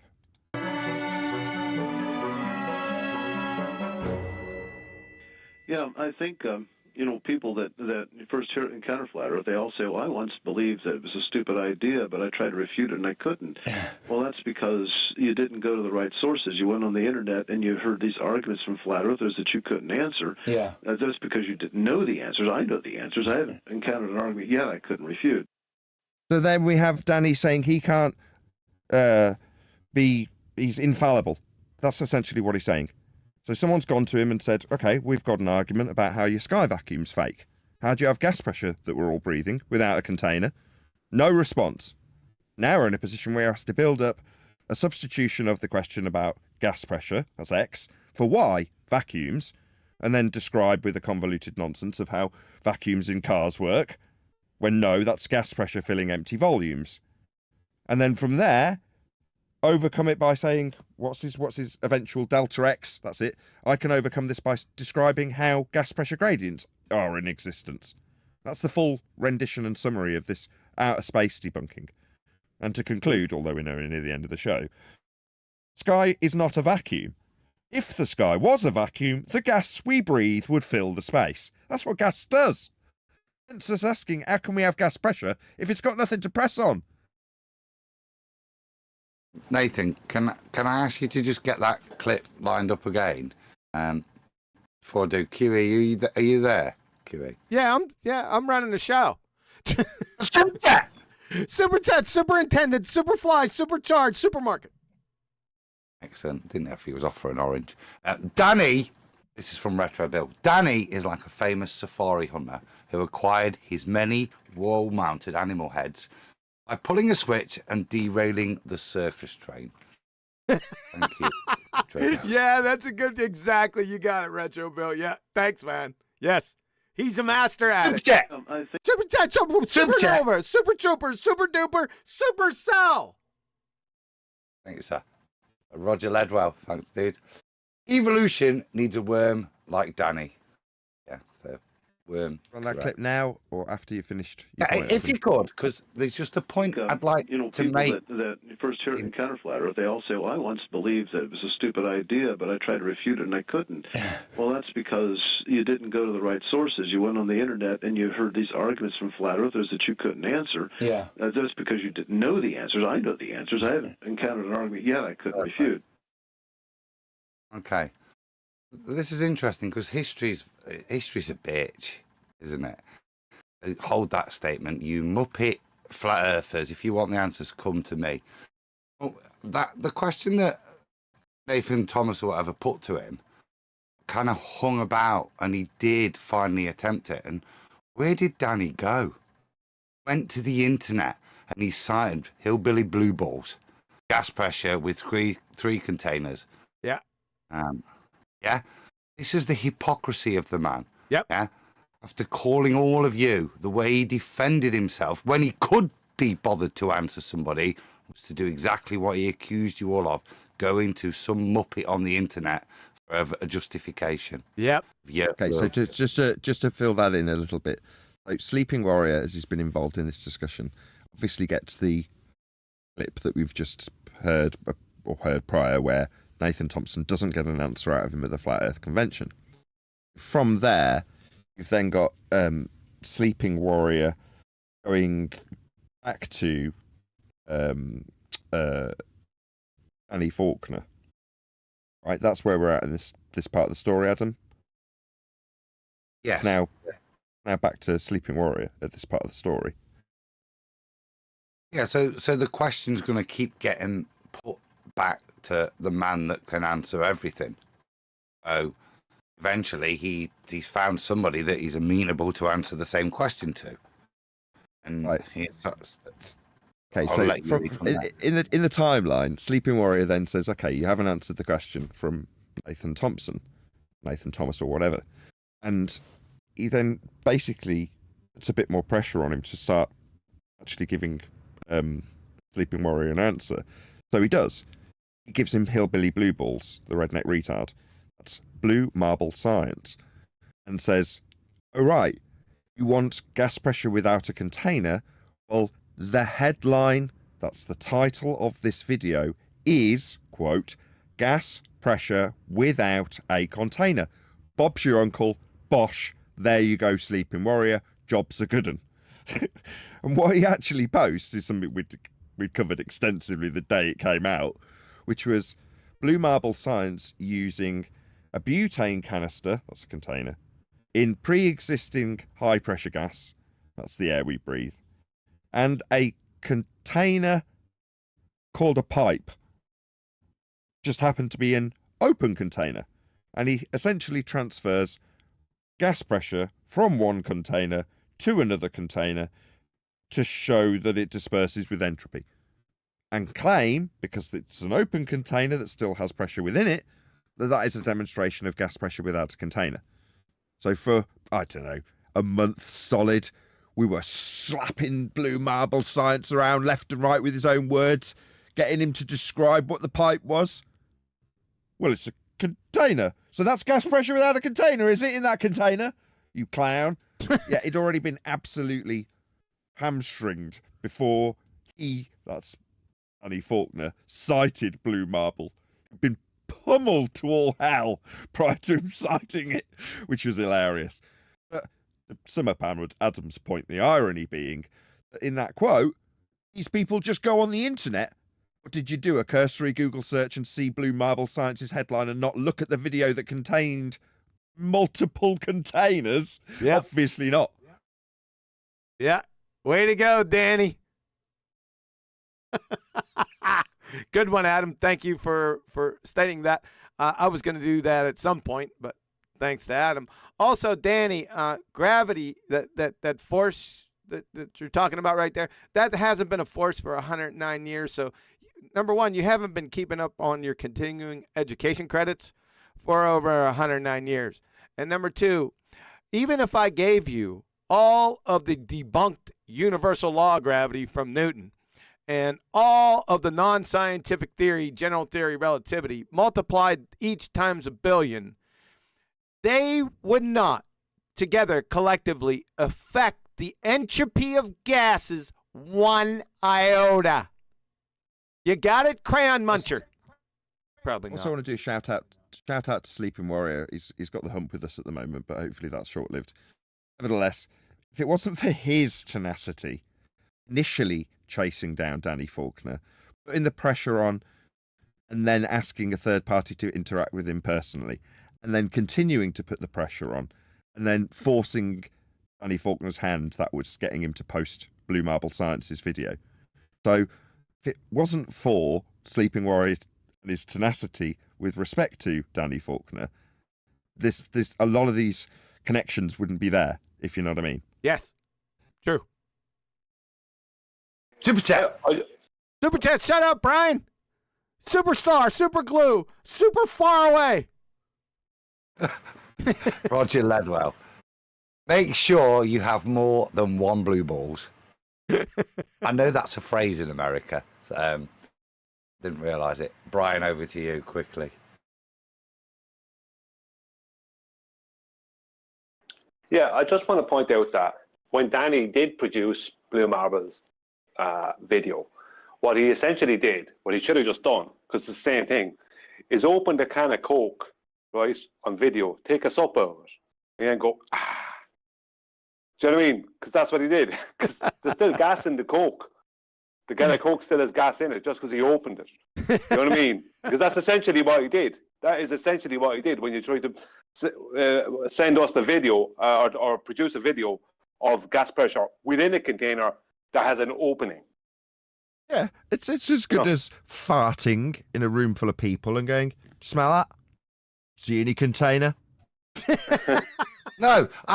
He's. I was going to use that farting analogy. What he's claiming, Danny Faulkner, is if he was sat in the middle of his room and farted, right, then he could consider the area outside of his fart vapor a vacuum.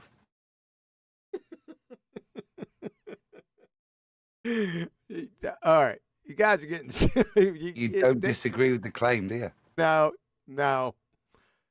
All right, we're going to continue. Fundamentally, what he's saying, this is the retardation that we're actually dealing with.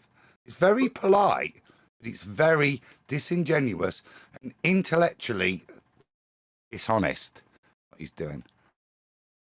I'm just praying to everything sacred and holy that he doesn't give another idiot example. That's what I'm doing here. Let's go. I hope he don't fart in that chair. Now, I'm not going to identify that force for you. You can figure that out. Well, you can call it whatever you want. He won't even state what the force is now. Too funny. But there obviously is some force pulling down on the air, even in the room I'm sitting in and the room you're sitting in. Yeah, there's some imaginary force pulling down all the air. Yes, sir. And once you get your head wrapped around that, then the question kind of answers itself, doesn't it? That's his fault. Thank you for not giving another example. I don't think my heart could take it. You're a clown, sir. Right. Right. Sure. Right. Yes. Right. Yes, and Pocahontas was an MI6 mermaid and the mastermind behind the sinking of the Lusitania. Right. It does. It does. But I've. It does. What is it? It does. Yes. You're right. Sure. It does. Yes. Right. Say it a few more times, dumbass. I've actually seen some flat earthers, not all. Just some flat earthers, but not all. But I've seen some say that gravity doesn't exist. Oh my God, no! Have they? Which gravity are you talking about? His name's George Musa. Says it's not a force. There's also Professor Brian Cox. That isn't really a force of gravity at all. Well, they're not the Satanists he's referring to. He's talking about satanic flat earthers that break families up. At this point. That's what he's referring to. Some. Yep. Well, yes, I claim that gravity does not exist. So not some flat earthers. There's one flat earther. I'm sure there are many on this panel, by the way. And so now the ball is in your court now, because the only way you can overcome what? But stop. This ball never gets into our court. This is I do not have to claim that unicorns do not exist. I don't have to state that ever. Someone comes along and starts telling me about unicorns being real. Oh, really? Do you want to? I'm getting there. Don't interrupt me. Okay, my bad. Thanks for the back feed. So I said the ball is in his court, not my court, his court. So now he has to demonstrate gravity's existence. That's what I was going to say. Exactly, yes. I did jump in 3 seconds too early. Yes. Exactly. This should never be in a flat earther's wheelhouse. And unless you're utilising the horizon to claim something, you shouldn't be talking about what the horizon does. And when I say that, I mean in the context of how they describe it with boats and buildings and fraction limits and geometric horizons and Earth curve maths. You're not making a claim about what boats or buildings do at the horizon or what the horizon is. You shouldn't be talking about it. It's not your positive claim to make anymore in 2024 as flat earthers. Yep. We should start understanding where the burdens lie.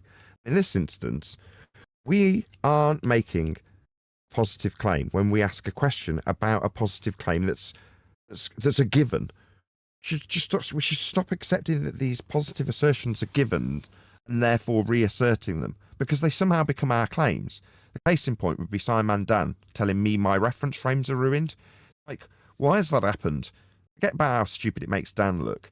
The reason that's happened is because when something's taken as read, that is to say, we will accept atmosphere, Earth being a ball, and sky vacuum. And from that position, I will affirm how my positive claim that it doesn't exist needs to go forward.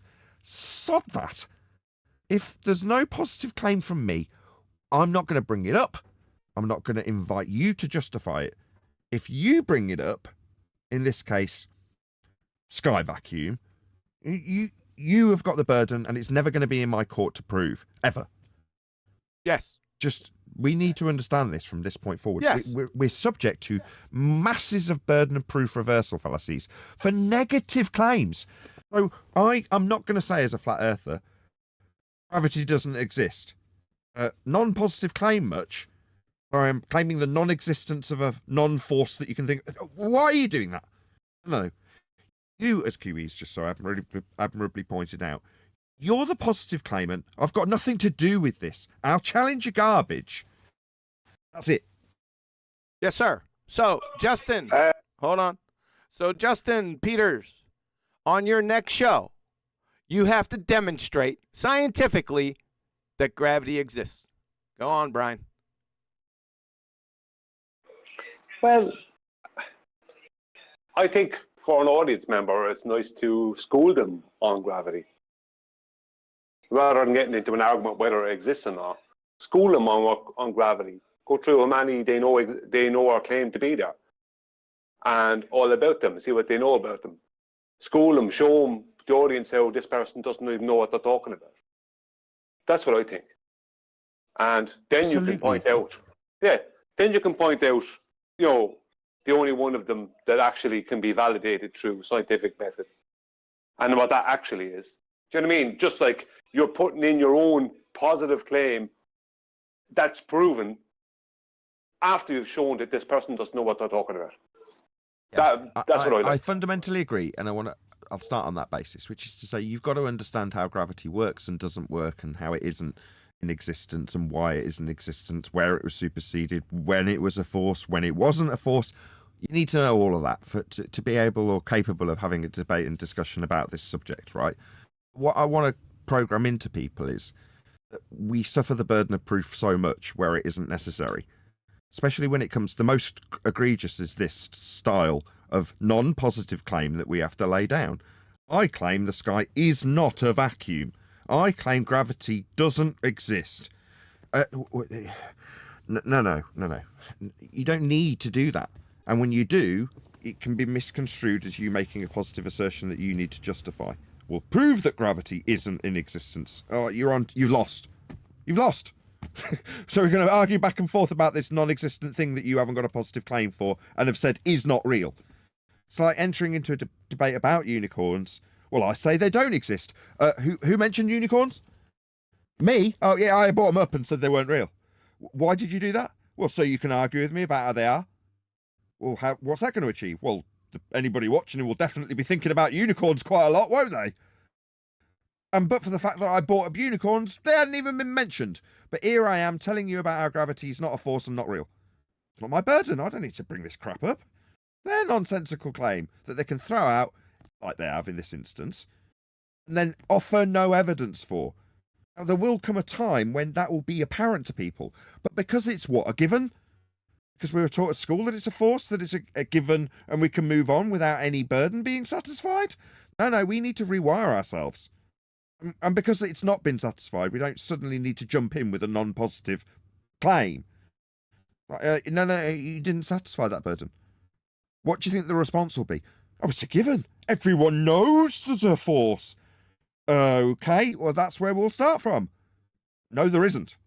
Now you've made your positive claim. And then Brian's point comes into effect. Yeah, you need to know your stuff. You need to be able to school them on what gravity is and was and where it changed from forces to non-forces and how it isn't in any way in effect in physical reality. It's in a mathematical pseudo-geometry invented by Einstein. When you get to that conclusion, it's inconsequential to your physical reality. Their non-provable burden they didn't satisfy. And then it's all left in their court. I suffer no failure, I suffer no loss in that discussion. And until I pick up the bloody burden, and I watch it happen all the time. I don't disagree with that, right? I understand that. And you are correct. No, don't be picking up the burden. I understand that.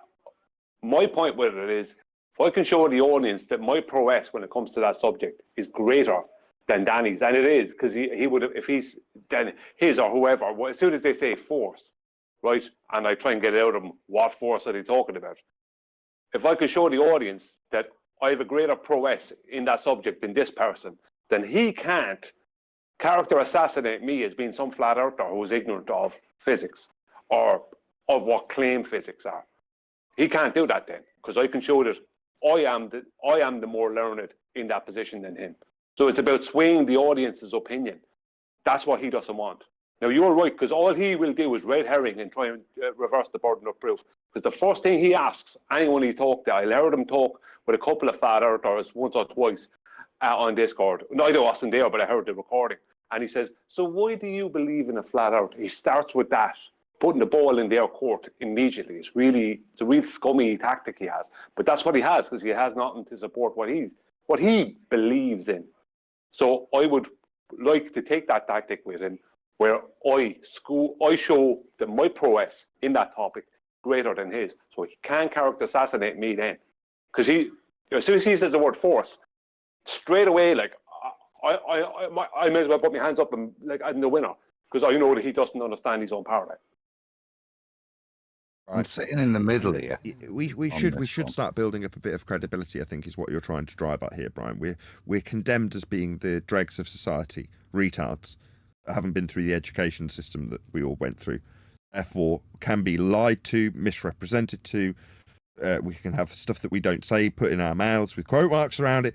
You know, the sky's the limit in terms of what people can do, because they have no respect for us. Therefore, there's a credibility that needs to be built up. If it's a credibility in their own rhetoric that they're claiming, then what better to demonstrate, no, I know more about your nonsense than you do. And here's me demonstrating it by schooling you in it. And like you say, Brian, to bring it back onto your point, in case QE's getting anxious of starting the next clip, point it out with his own words. All right. Force, you say? Yes. That's where I'd sit in the middle. I said earlier, when he's trying to misrepresent with the term vacuum, that's where I'd school him. I'd stay on that until he admitted that if we're going to use the term vacuum, it means this.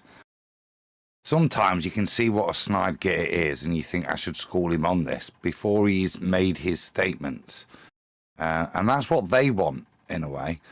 They're desperate for us to talk, to make any kind of claim. And it really doesn't matter. If what we say isn't succinct and just destroying of their point, right? Even if it does include that, but we then elaborate, that's what they'll latch onto, and that's what they'll respond to next. That's where I agree with Nathan.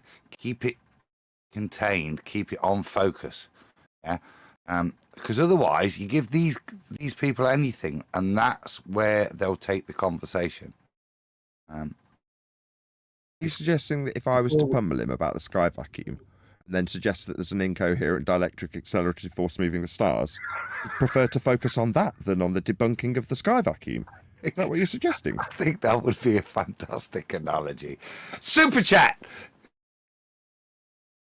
Superstition, superfluid, superintendent. Okay. Super full mouth. Super full. I like it. Roger Ledwell. Thanks, dude. Rename the show Ball Talk Without Containment. There's plenty of containment what's in QE's mouth at the moment. You've got cheeks like a squirrel. He's still there. All right, Anyway, you busted me. move on? Don't lean on him. He's obviously still got a mouthful. So That's what I said. Are you chit-chat. still there, or you cleared your chop? No, I'm good. I'm still here. No, I got it. I chewed that up, but you busted me. Sometimes slope off for a coffee when the live stream's running, and you just hope no one asks you a question. And then you come back after the fact, listen to the live stream, and there'll be like the 3 seconds you weren't at the chair. Ethan? Yes. Silence.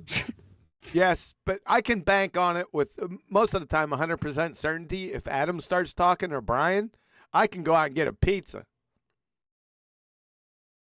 And I still be good. A tuna pizza. Here we go. Yeah, that's a common, and for good reason, because That's a common sentence fragment, Danny? I know you're a highly educated man, though. if gravity exists, then that argument goes away, and a number of other arguments go away. No, it actually don't. It doesn't. No. They like to. Some of them like to talk about this downward bias on the Earth, and they try to argue that there are two schools of thought on this. One is buoyancy and density. That there's this upper. Pause. Halt! That's not a school of thought. What? Who Buoyancy, a school of thought? Nathan, you alluded to it earlier with regards to supposition of what might cause star rotation. Who are these people that invoke a downward bias? These flat earthers that say there's a downward bias, even though they can let a helium balloon go themselves. Who are these people? Therians. Nice little pre-packaged straw man ready for attack by our opponents. That's what he's doing. When we warned before, this is setting us up for ridicule. Here it is. Here it is. It's part of Danny's spiel is to straw man us flat earthers as Etherians and paint it to a newbie. This is what we all think. You should labour this more again. Right. I'm not saying we're going to proactively start a war on ether, and I know this is a slight segue. I'll keep it as brief as I can, QE. This is the example, right? I said it in jest, but it's got a lot more weight than I maybe should have lent on 2 minutes ago. Adam's absolutely 100% correct. That is what they will lead with. He's found an angle. What's the angle? Well, we've got a downward bias, electrical in nature, that I can suppose flat earthers in general will all agree to. Therefore, everyone agrees in this force that I'm going to call gravity. That's not really a force. It's a pseudo-bent 3D, 4D space-time subversion of the 106-year-old area trick. Anyway, that bit we won't focus on. We've got a force, and so flat earthers have got a force. We've got a force. Everyone agrees we've got a force. Why are they focused on that? Well, because flat earthers are out there making these positive claims. Now, if you're new to flat earth, or even if you've been here for a while, know how you get duped by way the algorithm in YouTube, for example, will direct your attention. Which videos you'll be served up, which videos gain popularity in certain arenas. Look at the popularity of given flat earthers in our subject field. The ones that have been ascribed the most popularity are the ones that leave the widest angle for our opponents to attack us through. And in this case, it's ether.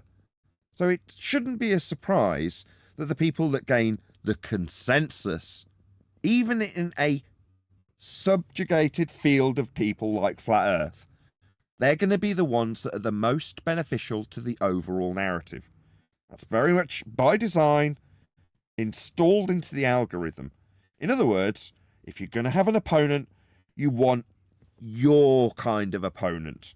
And who's going to be that opponent? Well, the person who's the most popular. And who's the most popular? The people barking on about this crap ether stuff that humiliates us. That Danny here is using to affirm his bias in gravity and overcome our utter demolishment of the sky vacuum. Or to put it another way, ether undermines the demolishment of a heliocentric world. That's what it literally does. And here's it happening in action before your very eyes with Danny Faulkner, using it to do just that. He's about to launch into how flat earthers have got a downward bias, therefore everyone's got a downward bias, so we can all assume there's a force of down holding gas here. Oh, well, that, in the mind's eye of the very, very surface-dwelling audience that he's probably appealing to, is enough to give them back their sky vacuum that we just took off them. It's an outrage. Now, when we position this as a war on ether, well, we shouldn't have a war on nonsense. There's no need. We should have a war on that which undermines the demolishment of a globe earth religion that we've all stepped away from. When you can see it for what it really is, a tool we give them for free to undermine our arguments. And then you go, oh, well, they're the most popular flat earthers. Yeah, they are. I wonder why. Don't get duped twice. Yeah, because the ether and dielectric acceleration is a point of weakness in the flat earth structure, and that's what they're attacking. Because it's common ground, isn't it? Because like, oh, well, we all agree then that there's a downward bias. It just depends on if it's a force of gravity, which is wrong in their own paradigm, or it's a dielectric acceleration based off the ether. Do you know what I mean? It's like it's one or the other. You know, you have this rubbish sandwich over here or this rubbish sandwich over here. Come on. A wonderful false dichotomy, both of which have a downward bias towards Earth. Buoyant force and a downward force due to density. And they're kind of right about a couple of things there, but you know, in physics and hydrostatics, we talk. Here we go, hydrostatics. Hydrostatics. This is where I would. Okay, he's fine. Dr. Annie Faulkner. You better stop mumbling. I'll tell you that right now. I didn't want to have to lean forward. I just moved. Sorry. I thought it. This is where I'm listening. No, clearly not. But the point of that interjection, like we all did there, everybody's ears pricked up. Danny's used a big word, right? And we're all listening to see how he's going to use it. That's the truth, isn't it? Electrostatics. Come on, Danny. Off you go, son. Talk about this quite a bit. Do Archimedes' principle. I used to solve all sorts of problems with my students dealing with this. I love that part of physics about hydrostatics and pressure. And it turns out without some sort of downward force, which you and I might use the G word to describe buoyancy. The G word? What G word's that? Latter. Yeah, wow. That's rubbish. Just for the audience, just so they know, that Danny tried 2 different times, I think, on 2 different on the same presentation that was done twice about vacuum weights. Danny tried twice to insert an argument in the comments of Pascal's principle concerning gases. Pascal's principle is only connected to liquid fluids, not gaseous fluids. And Danny knew that, yet he tried twice to insert Pascal's principle in the comment section. That's how dishonest Danny is. He thinks gases are hydrostatic. Hydrostatic now, hydro meaning water, but it more or less means liquid statics. That's what it's trying to say. Gases aren't liquids, Dr. Danny Faulkner, and they definitely aren't static. Go on. Yeah, I mean, he's just using words that makes him sound like he really understands all this just to the layman. Yep. Like he talks about, he talked about buoyancy earlier on and about, Archimedes' principle, right? And then he tried to add in G. You know what I mean? It's like, well, none of this works without the G, right? Archimedes didn't say anything about G. And Isaac Newton didn't mention Archimedes' principle. And neither did, Albert Einstein. So this G, he's adding in weight when weight is just an apparent effect of buoyancy. He's adding it in as if it's the cause of buoyancy. And that's what he's been teaching people. He's admitting that he's been teaching people incorrectly for whatever amount of time he was teaching them. Yep. Science and density doesn't work at all, as it turns out. If you understand a little bit of physics about this, you know exactly what I'm talking about. But you got to understand physics if you're trying to understand what Danny's talking about. A little bit of physics is all you'd have to understand. Like, in other words, we don't even have a little bit of physics knowledge. That's what he's actually saying. Yep. He has a lot of big talk in places where there's no one to challenge him. Yep. The other school of thought is that it's that this downward bias is an electromagnetic phenomenon that somehow shout out to Nathan. how the electrical charges. I'm sorry for stopping it, but I meant to say this earlier. He tried to add in a downward bias when it came to buoyancy because he tried to add in G as in having something to do with buoyancy. Is buoyancy what we use to describe a helium balloon going up? Yes. Yeah, and so so that's not a downward bias then, is it? No. No. What about an anvil going up in the medium of mercury? Yeah, you'd use buoyancy to describe that as well. And that's not a downward bias then. The anvil isn't taking a downward vector. No. Right. So Danny's just told people a load of lies then. Thanks. Within objects cause them to This is deception of the highest again. And we've laughed. I think in hydrostatics and gas behavior, Brian's alluded to it. It's hydrostatic. This is talking about liquid behavior. It's definition, yeah. Now, anybody know where you can really make an applicable form of hydrostatics with regards to gas behavior? What you have to do? You have to invoke gravity, yeah, as a compressive force, which is the compressive force you get from a liquid upon itself. Gases don't do that. There has to be a compressive force to equivocate between the two. That's how you can then do it. And gases are compressible. Do you know what I mean? Right. So, citation. Well, yeah, I quickly asked AI. When hydrostatics have limitations with regards to gases, gas compressibility, hydrostat assumes fluids are incompressible, while liquids are a good approximation. Gases are highly compressible. This means that as pressure increases in gas due to gravity, the gas will also compress, reducing its effective depth. This can lead to underestimating the pressure change in deep gas layers compared to liquids. The point I would make here is, with regards to hydrostatics, that fluids with regard there's very little compression, as the statement here. While liquids are a good approximation, gases are highly compressible. Highly compressible. You can compress a liquid a bit, but not a lot. Yeah, and it's making that acceptance. This is the point, because we can go off on this point. So Danny's brought in hydrostatics to define gas behavior.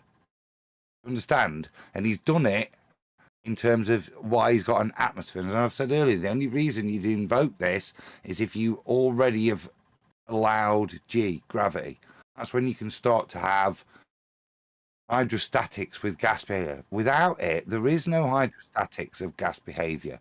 Now you'd have there to is no. You'd have to have a phase change with the gases turning into liquids. That's what I'm saying. The liquid within of itself will create a hydrostatic force because there is compression. It's pushing down on itself. But to consider it within gases per se, yeah, then you've got to have something pushing down to induce this hydrostatic effect. Now, the only way you can do that is to invoke gravity, in my understanding. But now you could invoke it. You'd still have to have a phase change. Yeah, you would, because solids have one vector of pressure, downwards. Liquids have downwards and lateral pressure. Because they have a downward pressure, they need but because they're a liquid, they need containment at the sides. Gases have pressure in 360 degrees. That Agree. and that's when you the when you point. weigh something in air, it weighs less than it does in a vacuum. Destroying Do it. this. So that's the point. Why then? Right. Let's not get distracted. Why then would we invoke when we're discussing why we don't need containment? Why doesn't the atmosphere rush into the vacuum of space? Remember the point, yeah? Why are we invoking hydrostatic pressure? How can you have hydrostatic pressure of the atmosphere if you've not already pre-assumed gravity, is my point. Not whether you can have hydrostatic pressure with the atmosphere and gravity, which is what we're addressing here, you're doing. I'm saying what the straw man and how he's mugging off the audience, what Danny's done here by introducing this big word, hydrostatic. Yeah, but like as I said, the vacuum weights take away that whole claim of, see, all they can do at that point is go buoyancy, right? Yeah, so not weight then. You know what I mean? You can't even get as far as gravity. They have to concede not weight then. You know what I mean? That's the thing about it. They want to add in gravity everywhere, right? This force of gravity that's even thrown out the window 109 years ago within their own paradigm, they want to keep adding it in everywhere. Right, It's so like, no, weight not doesn't you exist. add it in a vacuum. Let's recognise what I'm saying, and what Danny's talking about is trying to add it in to invoke hydrostatic effects of gas behaviour. Yeah, I know. You're not wrong. I'm not saying you're That's wrong. non That's exactly sequitur. what he's doing. It's non sequitur. Can we move on? Which bit's I non bet it- sequitur? Thank you. Which bit? Hydrostatic. Do I need to go over it again? Well, me recognising that he's trying to invoke it, and to invoke it, you've got to allow a non-demonstrable force of gravity. And a phase change. Yeah, but that's to me and you, logically. He's not even suggesting that and wouldn't deal with that point. He's just saying if you've got gravity, I know. you can get... I know what you're Yeah. saying. I heard you 3 times. I got it. But you're missing my point. Phase change. But that's okay. Because That's okay. gas has to behave like a liquid. Yeah, exactly. Let's roll. Sink or float, depending on these things. And it's fraught with all sorts of problems. These people don't understand These people. the electricity and magnetism much at all. Oh, God. And I'm just flabbergasted. I used to teach that quite a He's flabbergasted. Oh, halt! There are times in history where we refer to certain sections of society as these people. Why is he doing this? You in character? Well, it's one of the characters you could use. I could go deep south character, couldn't I, to make Go the ahead. same point? Do it now. Okay. Well, I tell you, boy, why are these people walking like the earth is flat? Fair enough. Thank you. Here we go. these things, and it's fraught with all sorts of problems. These people don't understand electricity and magnetism much at all, and I'm just flabbergasted. I used to teach that quite a bit when I was a university professor. Really, what is electricity and magnetism? Define them. Not that you're a professor again. You freaking weasel. In fact, I think electricity and magnetism may be my favorite part of physics. He thinks that electricity and magnetism is his favorite part. He just thinks that it's his favorite part. What does that mean? I don't What's know. your favorite bit of physics, QE? Yeah. What's your favorite bit? I love electrons. It really is. I enjoy it. Some really cool stuff going on. It's really cool stuff. That's the white paper technical language he has. Not anything? What is electricity and magnetism, Danny? Yeah, I bet we're not going to get that here today. There, and if what they're saying is true, then equal size or equal mass. Mass. Define mass, Danny. You won't be able to. weights of steel and Mass isn't weight. Imbecile. lead ought to be attracted differently or fall downward differently because they have different electromagnetic properties. One's ferromagnetic, one of them is electromagnetic properties. I don't think you know what electromagnetism is either, Danny. I'm just spitballing. This is a lot of This is a lot of not disconnected, but kind of not really forming a coherent sentence. Then none of it's incorrect. Just what's its point? It's vague nonsense. There is no point. Yeah. All right. When he says electromagnetism, are you talking about the electromagnetic spectrum? You know, light. Is that what you're talking about? Is lead light, Danny? Idiot. paramagnetic, I think. And so it's going to respond differently. Well, they don't. They respond the same way. So I think this idea of just saying gravity doesn't exist is a desperate attempt to kind of take away many of the arguments against. Okay, pause. Got it. Right. So what was he dealing with there? Again, it's what Nathan eloquently outlined. Yeah. What's Danny want? What's Danny's bone? Wants to talk about how the electrifer and electrifer are different, even though these molecules have technically got the same number of orbitals.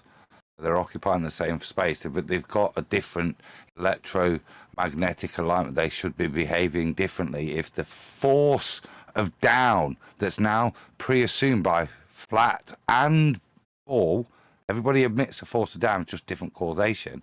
Well, their causation is wrong because look, these two molecules, we've got the same number of orbitals, have got different amount of mass within the same space, and they fall the same. Ha. I think that's what Danny's making. He's addressing somebody. He's not addressing us. Yep. But that's the point I think he's making. He's attacking an electric universe. Yep. Yeah. Thanks, Globe Dumpsters. Appreciate it. Flat Earth. Did you answer the question of how you can have gas pressure without a container before we get to the Van Halen belts? Was that it? Yeah, that's it. That was it for that second. Get out of here. You can't do that. Yeah, he did it. That's like, pick a card. Okay, thanks. All right, and for my next trick, I'm going to pull a rabbit out of the hat. Straight from my heart. Tell me why can't this be love? Next one, Mark Sargent talks bring about, that and many of them. question back up, right? We critiqued the last question. Seriously. If we're going to go into the world of presupposition, this is a good... Let's start with astronauts make it through the Van Allen radiation belts. Halen. Oh, how did they do it when they went to the moon? I would suggest, yeah, is that what they're suggesting? We've got to pre-assume everything and then discuss the miracle that must have occurred when we went to the moon a few times. Probably because we didn't know about the Van Allen radiation belts back then. They didn't affect us. That seems the logical answer to this question. It is. Next one, Mark Sargent talks about, and many of them do, the Van Allen belts. Asked a question which is the Van Allen radiation trap question, which is, are the Van Allen radiation belts deadly? Yes or no? If they are deadly, then how the Americans get past it with no shielding whatsoever? Remember, the only thing that can stop radiation is gold, lead, and a whole bunch of water. This is when Nathan started the stuff at the beginning of the year saying we're going to go front foot forwards. This is why we have to be front foot forwards. What is this crap? This is cringeworthy. Yeah, for me. If we're going to attack the Van Allen, if we're going to give them everything, including the Van Allen radiation belts, and then say, well, why didn't they apply then? We're on a loser, aren't we? There's never bring this up ever again as a flat earther, as a point of rebuttal. You get me? It's so back-footed compared to how do we measure an angle to a star? Yeah,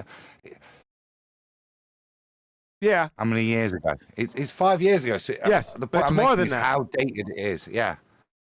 These are 2015 arguments. I'm not going to slam them too hard. I remember when I first come out here, the Van Halen radiation belts were a thing. I never used the argument. I noted it and moved on. Yes. We've got the rebuttal. I'm just saying, how much do you give them? It's interesting when you look at it now and you go, bloody hell, how much are you pre-assuming and gifting them to get to the even asking that question? And this is the point with Danny. He's got there and he's still not told me I can have gas pressure without a container to allow me then get past that gas pressure into an area of a vacuum, which we may or may not have defined, to then have a Van Halen radiation belt. Van Halen radiation belt, exactly. Yes. Dance the night away. Oh, yeah. Water, they went with aluminum and plastic. Nobody died, nobody got radiation poisoning, nobody even got cancer. There's still 5 of them walking around today. If you say yes, then why does NASA have this wonderful video, Ryan trial by fire, saying, oh yeah, we can't send any capsules into space because we haven't solved the radiation problem yet? Well, maybe that's because you've got to go closer when you go to Mars and it takes longer and there's more exposure, perhaps? I don't know. Maybe. Yeah, well, maybe he says we... Well, no, I'm not going to shoot it down. It's a better answer that I've gotten from a lot of people. Sorry. What? Yeah, when you go through the you go through the radiation belt, and once you've gone through it to get to the moon and you continue to Mars, maybe you're closer. That's not, if that's the best explanation Mark Sargent did, and probably was, yeah, then that nonce should be working for some physics department, shouldn't he? I noticed you said just radiation belts because you were getting ready to say Van Halen. I didn't want you to sing again. Mind here that this is an attempt to discredit that we went to the moon. No, that's the second law of thermodynamics that would do that, Danny. 50 years ago. I like to point out to people, whether we went to the moon or not doesn't tell us that the Earth is flat or not. No, but it destroys the entire heliocentric spinning space monkey religion all on its own. And once the heliocentric spinning space monkey religion goes, the ball tart goes with it. That's why, Danny. Just that is true. The fact there were 2 I know it's true, Justin. movies done around 2001. The funny thing happened, The Way to the Moon. So now he's on the movies. This is Dr. Danny Faulkner on the movies. He's not gonna. Are you gonna answer the question, or we're gonna get there at some point? Titled one. I forget the other one. What it was called, but oh, brother, go ahead, Brian. No, this is a valid point. No, I was saying no, brother, to Danny, not to you, Brian. Sorry. Yeah, you assume that. In most cases, you'd be right. Yeah, fair enough. I could take that on the chin because you would be right. But in this instance, why does he have Mark Sargent playing? Why Mark Sargent? Why is it these people keep on harping back to Mark Sargent, or they want to bring up maybe something Bob Nodell said in the 2018 documentary? Why? Because they want to continually give the general public the impression that Mark Sargent and Bob Nodell in the documentary in 2018, and whoever else they want, other nonsense they would bring up, they want to give the impression that to the populace that's flat Earth. They don't want to go beyond that to the layers beyond that.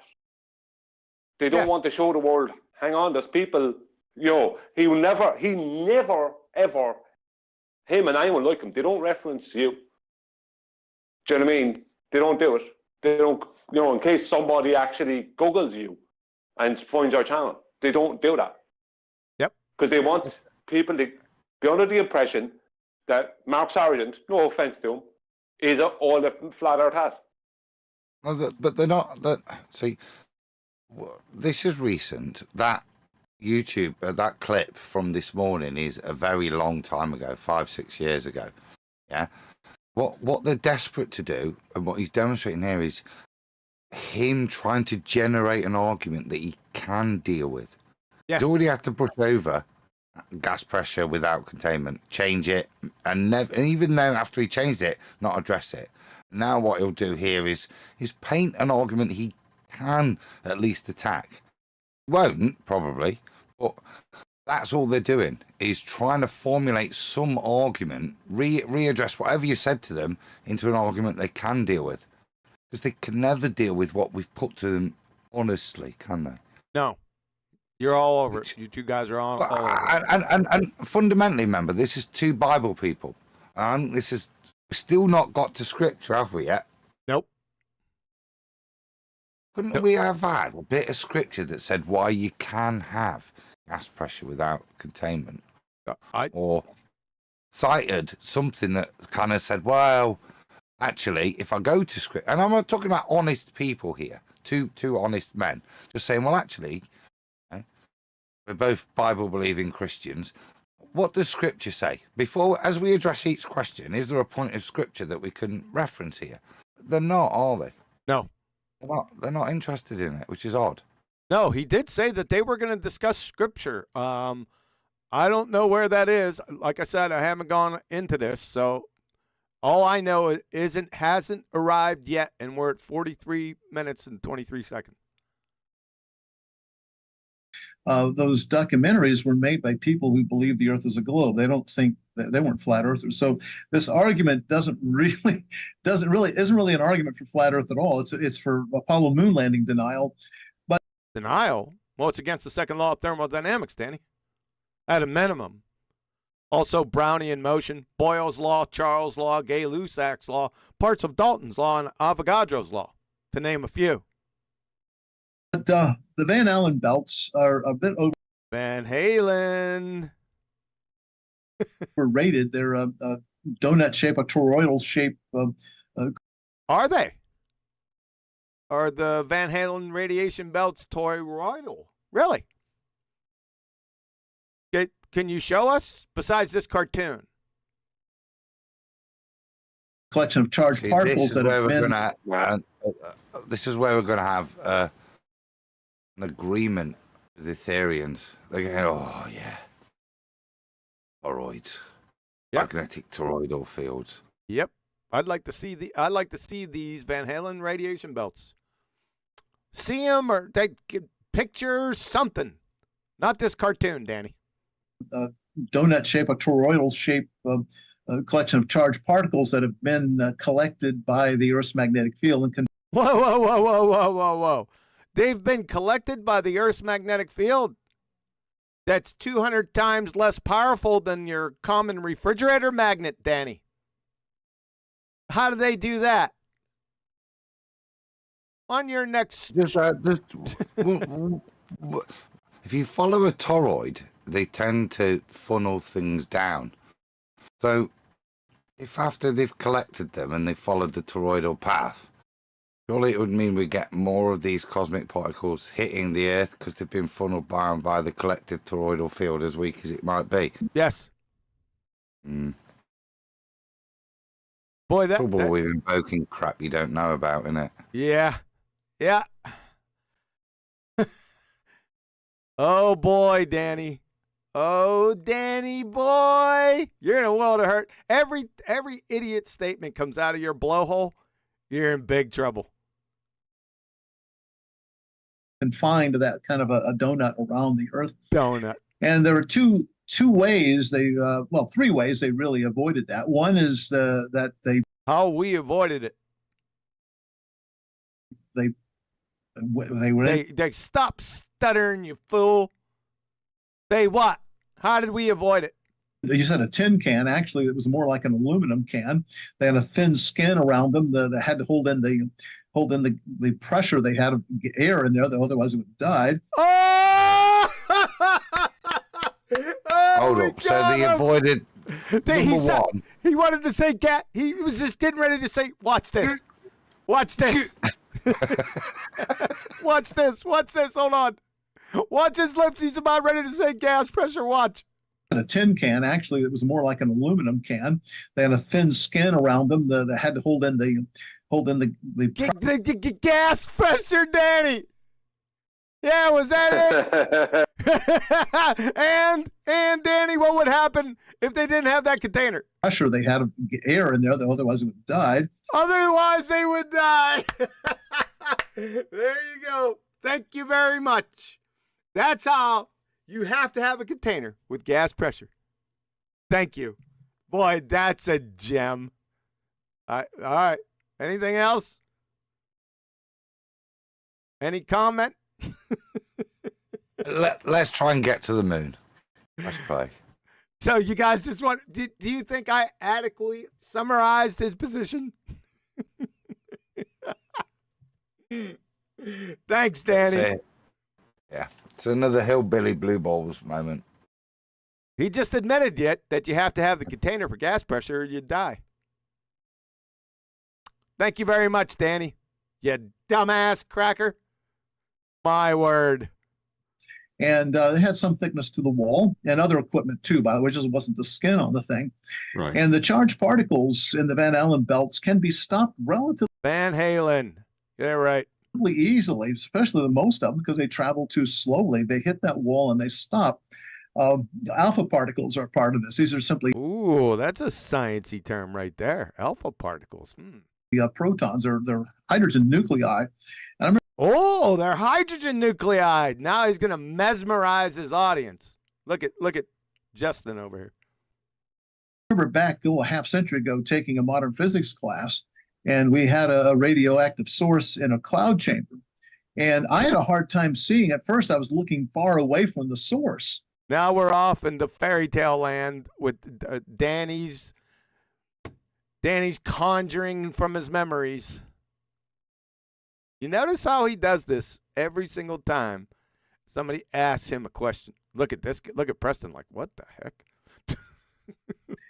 To see these things, but then I look very carefully, Yeah. and today I have to wear my reading glasses to see them. Well, I have to wear my reading glasses. What color are they, Danny? Because that's important. But there's little bitty trails in the cloud chamber, really close to the source. And then my professor, he took a very thin onion skin. Remember onion skin typing paper? Do you remember onion skin typing paper there, Adam? In Italy, they have an onion skin wine, which is it's a very, very light rosé. Other than that, And he slid it down there, and it stopped them cold. I mean, just nothing went through that. So the charged particle radiation we're talking about here, they can be stopped fairly easily. The ones that are a little more powerful, they can penetrate. So there are two strategies. One was to shoot past the Van Allen belts very quickly. Remember, they launch to the moon. They take off at 25,000 miles per hour. So you're not spending. Because I'm really struggling with the beginning of it. Can I add something in here? Go on, Nathan. You just used a very appropriate. QE used a very appropriate word. I just want to read out like the wiki entry. I just searched for mesmerization. So when he got into his sciencey words, QE says, he's going to mesmerize his audience. Just going to read out what it says. Those kinds of people who have the power to mesmerize, holding your attention like you're under hypnosis. The word mesmerize comes from the last name of an 18th century German physician, Franz Mesmer, who believed that all people and objects are pulled together by a strong magnetic force, later called mesmerism. Just thought that was interesting. Well, thank you. My interjection was similar, which was to comment on the mesmerizing he's doing, or the poor quality. Like the poker tell. When you listen to somebody who knows what they're talking about, you listen. When you listen to somebody who doesn't really know what they're talking about, there are certain key things they say. You go, well, that's not really. But when he said alpha particles and went blah, blah, blah, blah, and then said, "Oh, it's a helium nuclei," kind of, I had to ask, does he know what he's on about? No. Yeah, they're not helium nuclei, are they? They're not like these helium things that just lose all their electrons on and off. Yeah, it's an odd thing to try and demonstrate a level of intellectual intelligence that you're going to cite certain parts of it, but not reference it correctly, which to anybody who does know what they're talking about says, I smell a rat here. And that's why I interjected. I'd have something slightly different to add to the whole thing. This is for flat earthers. This is including you, Jerome Campanella, very much so. Flat earthers who want to have arguments about what NASA does and the space footage and all this other rubbish.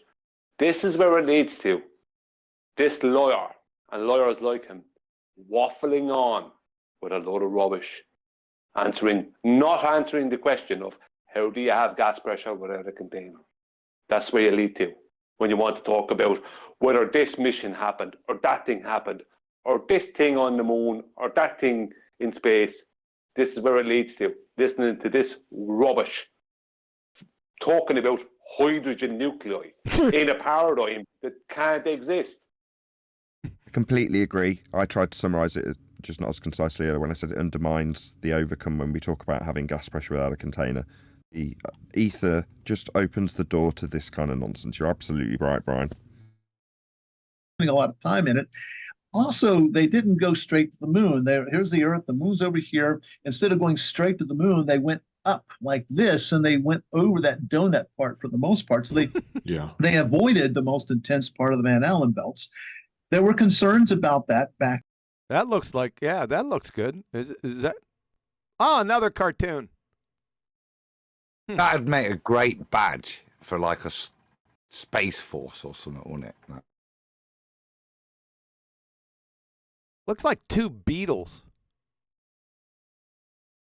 I Is that real, do you think? Or just somebody that's drawn something made up that's been presupposed that is now something that's an issue that you have to try and mitigate for, even though you never mitigate it for when you went there because you hadn't invented it yet.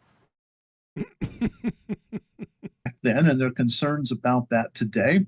I know at least one of the Apollo astronauts developed, I forget his name now, I have to look it up, but he went to the moon and...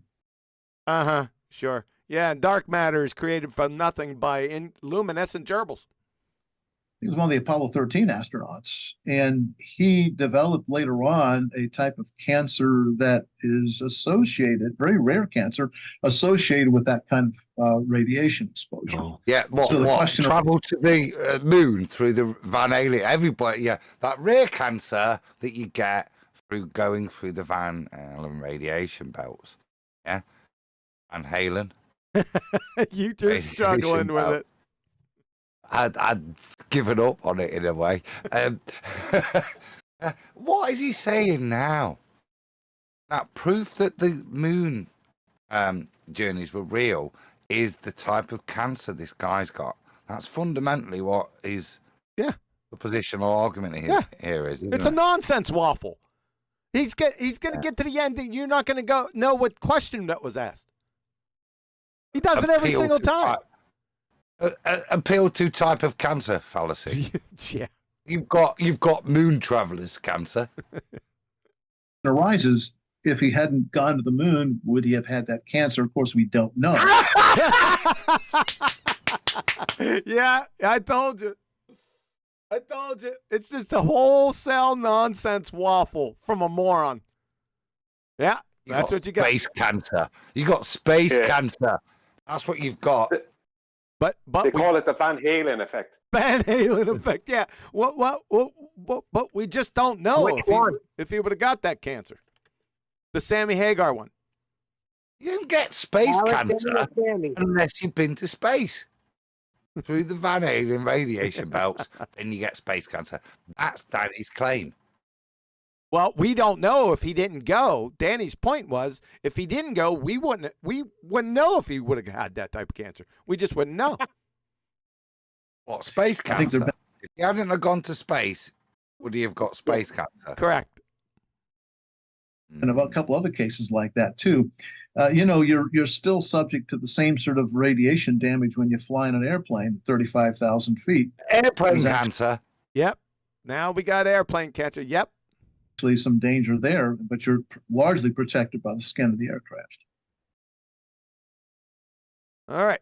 Skin of the airplane. Hold up. He just had in his containment out there special kind of wrapping that they could go up and out and through to not get space cad. Getting confused. Do aeroplanes have special kind of wrapping? Yeah, of course.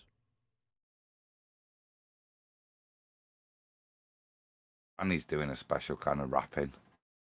So the next question, here we go. Did some Apollo astronauts become Christians? This is where this slant, I knew he was going to do it. Well, I sort of got the hint from Justin at the beginning where he was talking about, I'll just let it go.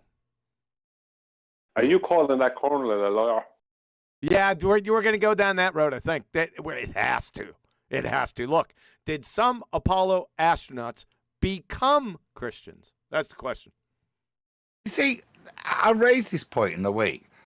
It would be a lot simpler if there was a form of documentation that proved you're a Christian. So that after you got the documentation, whatever you said, other Christians believed it. Well, there is a record there that proves whether you're really a Christian or not. It's the record of whether you've been telling people lies or not for years.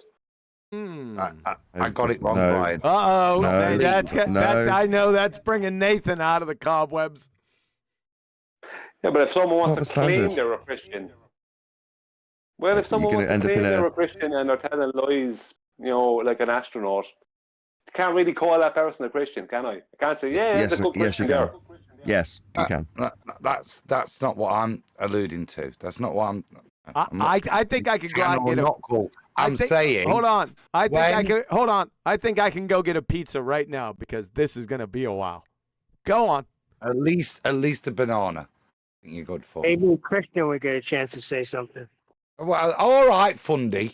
I'll give you a minute. Right. Let me make my point there before it's misrepresented. I'm not saying. My point is saying, what kind of Christian would say as soon as somebody says I'm a Christian, therefore everything I say you have to believe because I'm a brother in Christ? Why would you appeal to your Christianity to people for the validity of your argument? That's what I find, and this is the point that they're going to try and bring up, that because these people are now Christians, and that may be debatable, maybe something you want to bring up when they openly lie to us from our perspective, but he's still saying fundamentally, because these people announce themselves as Christians, you've just got to believe them. That's the backbone of this next argument to me. Whoever's next. Neil, go on. These two standards are in no way linked. I just want to point that out. It's not my standards. This is what's being pumped to the audience. Look at the question. Did some Apollo astronauts become Christians? Now, if they did, brilliant. Right. So everything they say now, we've got to take as truth as brothers, sisters in Christ. Because he says he's a Christian and he says he did this. And if not, and this comes back to the beginning of the accusations from these two guys, then you're satanic and you're breaking up families. This is preloaded with the beginning of this show as to why questions are structured like this here. And what's the point of structuring a question like this? Is that it? Brian's not going to fight back at Nathan? Neil needs to go. It's Neil's turn. Well, if someone wants to be, someone's claiming to be a Christian and telling people lie, I shut up then. He thought he addressed me. I know. I didn't know Q was going to come back. And go on, Brian, and then Neil, please. Well, if someone claims to be a Christian and they're telling lies for years, I can't really take them serious as a Christian. I can't say, yeah, you are a Christian. I can't do that. That's my standard. I don't care what standard is out there. Neil?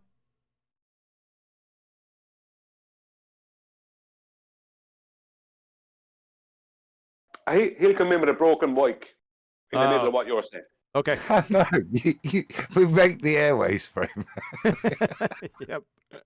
Shut up, Neil. And I think I heard you say in another video I was watching of you that a couple of the Apollo astronauts actually later became Christians, correct? Yep, After their moon landing. Yep, that's who he got. So in our email communication back in the day, he brought up that these Christians was Jeffrey Williams, Jim Irwin, and Charles Duke. Yeah, there we go.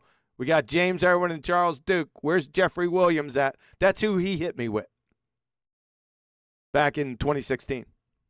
Charlie Duke and Jim Irwin.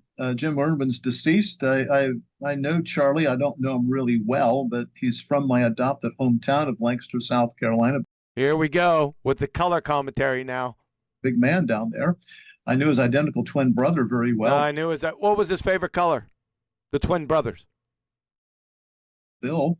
And I also another NASA Bill's, employee with his twin brother. Yep.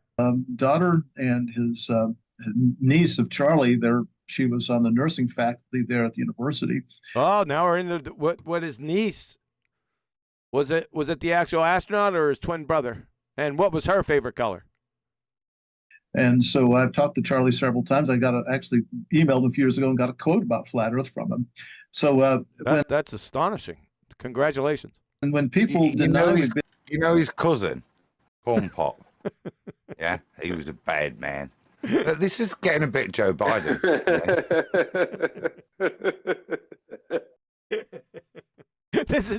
Did you say this is getting a bit Joe Biden? Is that what you said? Oh, well, why do I care about his twin brother's sister's occupation? What the shit? This is Danny's modus operandi. I told you what was going to happen in the beginning. Go ahead, Brian. Well, his niece's favorite movies are Indiana Jones, Temple of Doom, and The Notebook. The Notebook. Did you say The Notebook? Yeah.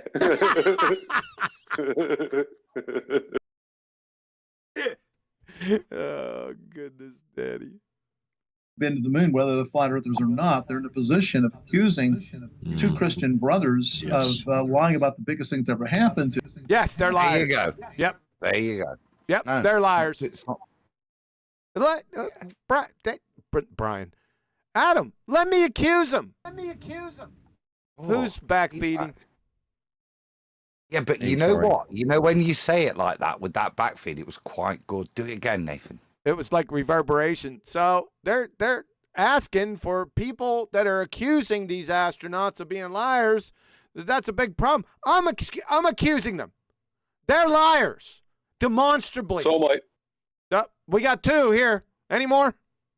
It got three, but and what I will say is the third. I'll remember back to the beginning of this podcast where there was the threat of litigation if you were to suggest this point. Yeah, they might do it again. Maybe they will. The chicken. Let's see if they do it again. Okay, let's see. To them in their lives, except coming to the Lord and finding salvation through Jesus Christ.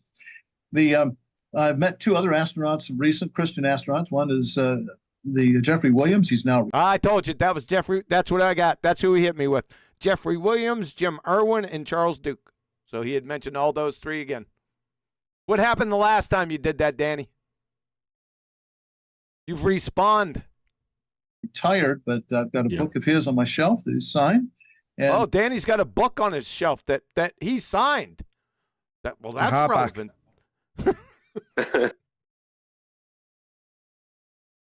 He took a lot of photographs of a spherical Earth from the space station. Liar.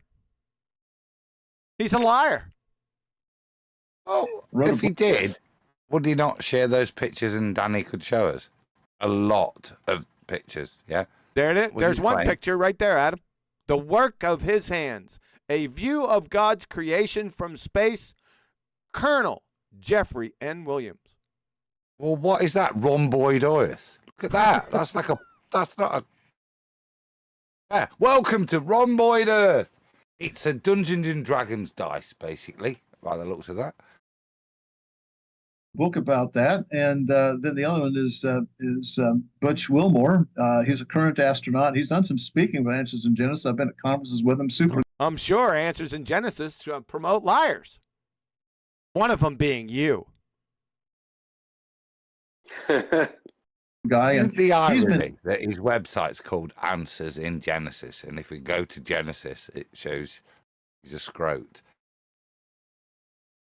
hammered as the others have, Jeffrey Williams too, and Charlie Duke by the flat earthers. Yeah. So if Christian flat earthers, we've got at least four Christian astronauts who testified that the Earth is a globe. You're calling them liars, and Yes, they are liars. I am calling them liar.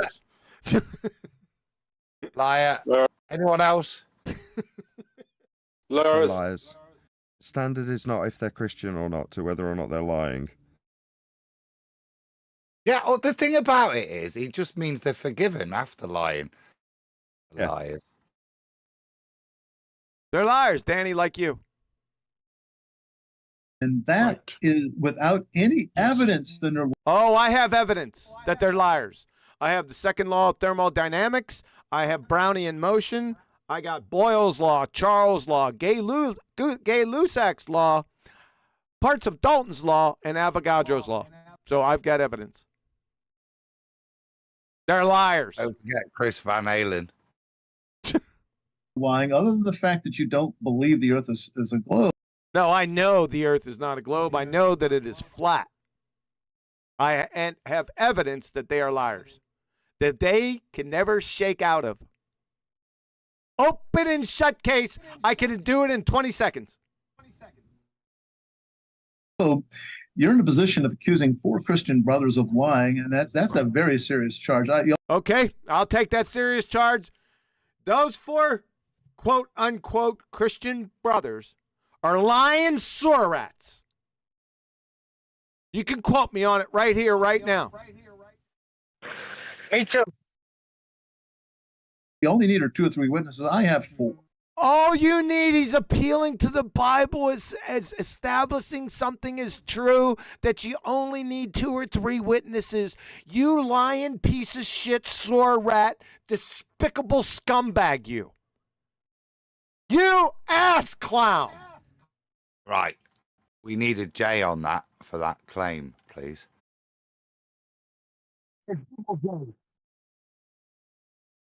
The fact that you don't believe the Earth is a globe, you're in a position of accusing 4 Christian brothers of lying, and that's a very serious charge. You only need 2 or 3 witnesses. I have 4. There you go.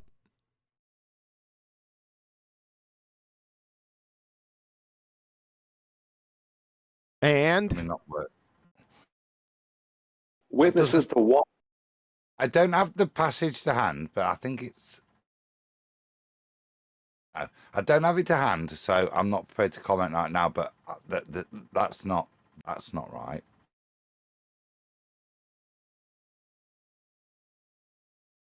You will know them by their fruit. No. He's talking about the number of witnesses.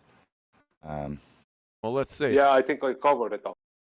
And still fundamentally though, that the whole point of that is because these people that have gone into a second law of thermodynamics violation have now subsequently claimed they're Christian.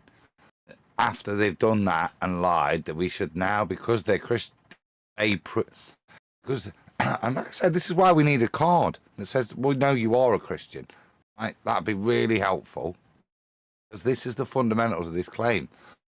Yeah, I'm a Christian, therefore, as a brother in Christ, you have to believe me. And that's what this is, the validation that's being given right now. I've got 4 people that say they're brothers in Christ, and they've been out there and may, yeah, by the will of God, end up with space radiation. But we don't know that. But that's what he's asking you to subvert all the other information, because we've not had any yet. And certainly he's and this is the point, he's relied on scripture to give validation to what the men will say, right? To give their words validation is inside scripture, but he's still not actually gone to any scripture yet. I think I'm done. Using men for that to say that they went to a place that's not even described in the Bible. So I'm supposed to believe that? There it is, 2 Corinthians 13:1. Read it then. This is the third time I am coming to you. In the mouth of 2 or 3 witnesses shall every word be established.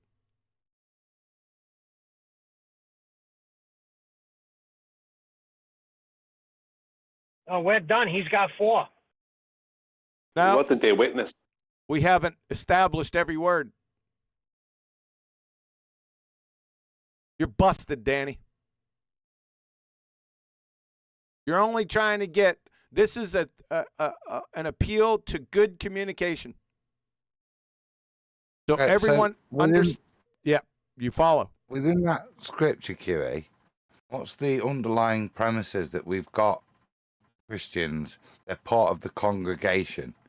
Just 3 or 4 random people I can pull from anywhere who after the event then proclaim they're Christians and therefore you should believe their testimony.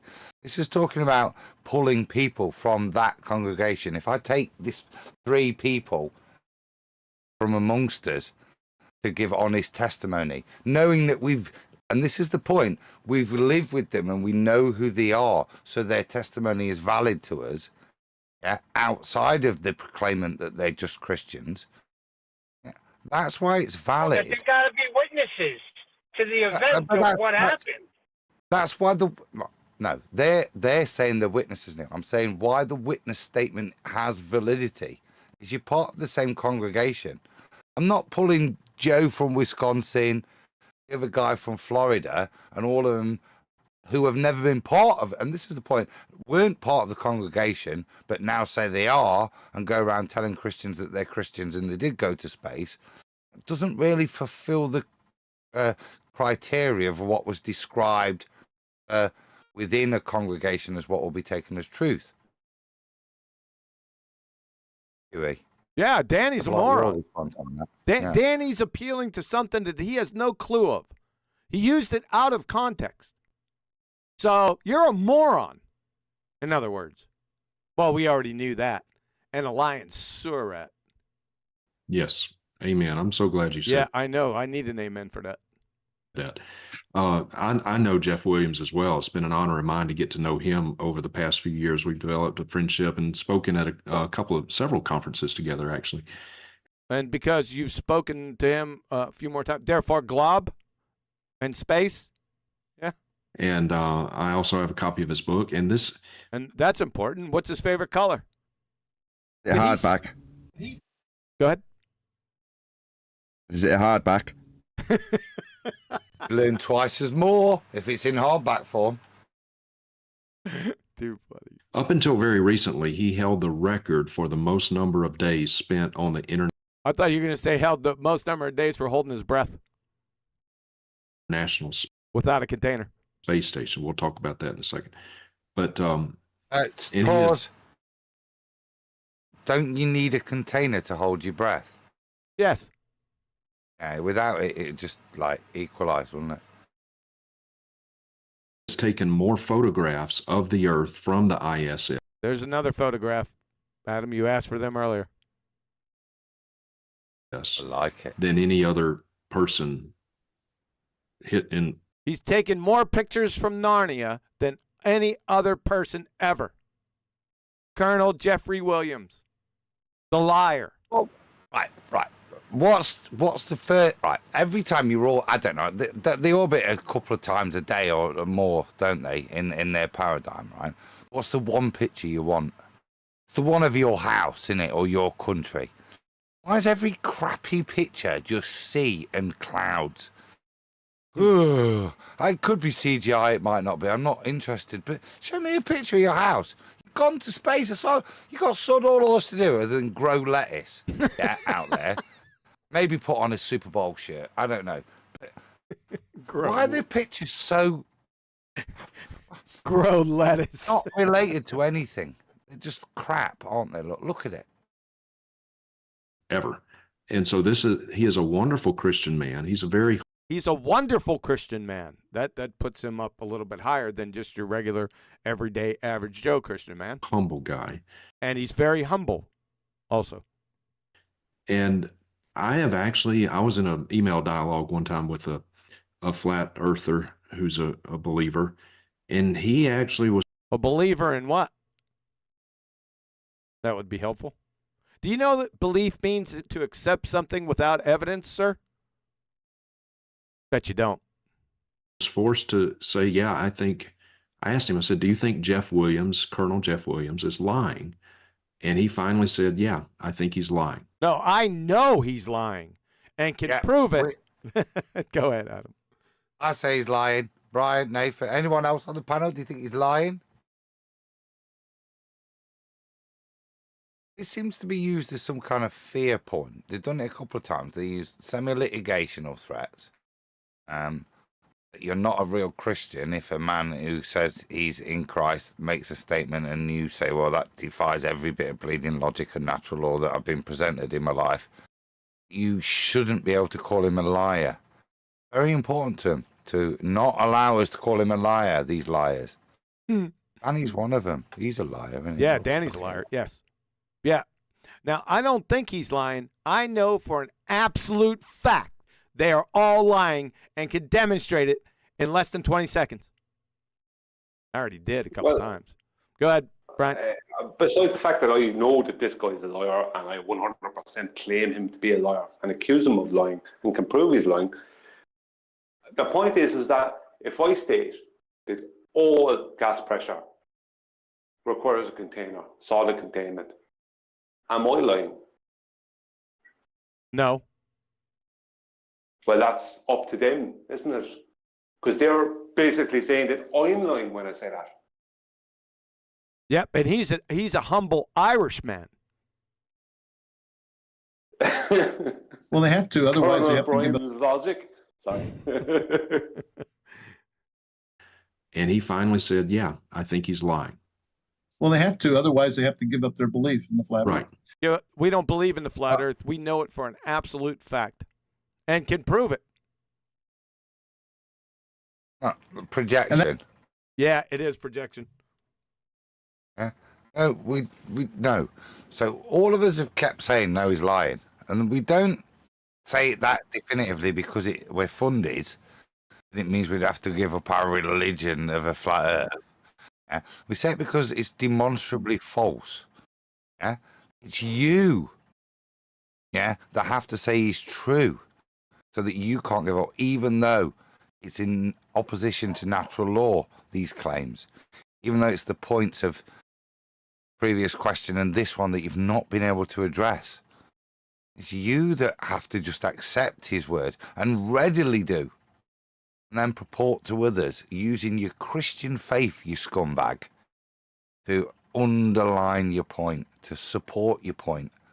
And that if people aren't believing your point, they're not in some ways good a Christian. You're a piece of work, son. Yeah? I'm not a Christian, but you're a piece of works. If you're around other Christians and you're using this language and this attitude, yeah, not very Christian from my viewpoint. And that's part of the problem here. They just plow through people. You look at the stuff that's been said about you recently on your video about you're not a Christian, you're a wolf in sheep's clothing. There's some more poisoning the well. Therefore, glob. Right, Danny? This is just charades, aren't they? For knuckle draggers. This language is great. A wolf in sheep's clothing is exactly what's going on. He's not being honest with anybody here. Yeah? It doesn't matter what you believe the earth is. Yeah? He's not being honest in the way he's presenting the information. That's a wolf in sheep's clothing. And on and on and on it went, all in defense of this belief that the earth is flat. No, we know the earth is flat, Danny. The proofs are on my website if you need a consolidated place, but you already know this, don't you? Yeah, you do. And that is dangerous ground they're treading on. I'll tread on it. They're liars. So I'm on the dangerous ground, and so are you. It sure is. It surely is. It's most definitely, for sure, absolutely positive, super exapalitosis. That can, all this flat community can ruin all this beautiful harmony and peace and democracy in the world. Why you people doing that? Why you want to ruin this beautiful world? To expose liars. It sure did. It sure is. It sure did. It sure is. It's surely supercalifragilisticexpialidocious. It's surely, most definitely. I've just been astonished, and I've been astonished. I'm amazed. It's just. And for those of you watching, you need to think real hard. Oh, the puppy dog! Look, you see him? You need to think real hard before you start charging these liars as being liars. Clown. Long and hard before you accuse a brother of yours of lying. They're lying. Just to hold on to Look this what you did. position. So, oh, we got another question. We'll do this question. Isn't this? Oh God. Isn't the shadow of the moon in a lunar eclipse too small?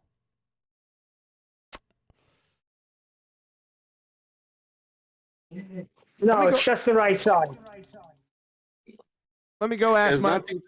Go ahead. Has nothing to do with the surface of the earth. Yeah, true. Yeah. Yeah, That's the but answer. I think somebody else is asking the question, so I think he's getting these questions off Mark Sargent. Do we want to go here, or do we want to wrap things up for today?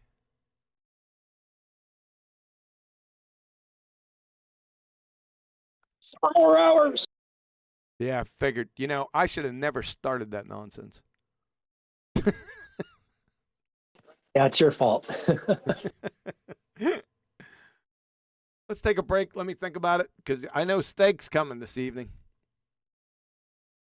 We can see that tomorrow. Tomorrow? We don't have a Ballbusters tomorrow. No, where is eclipses? 8th of April. Oh, you're talking about the... Oh, yeah. Boy, okay, this is right on time then, right? Yeah. So what you're saying I think the surface will change when the lunar eclipse happened. You know, that Salt Lake Bolivian will start to curve, and all oceans will start to curve. 8th of April. All right, let me go check when the steaks are coming. Yes, they're ribeyes. Let me go check. Give me 30 seconds.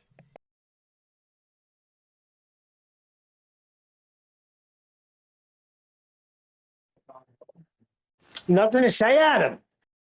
Well, this is the weird thing.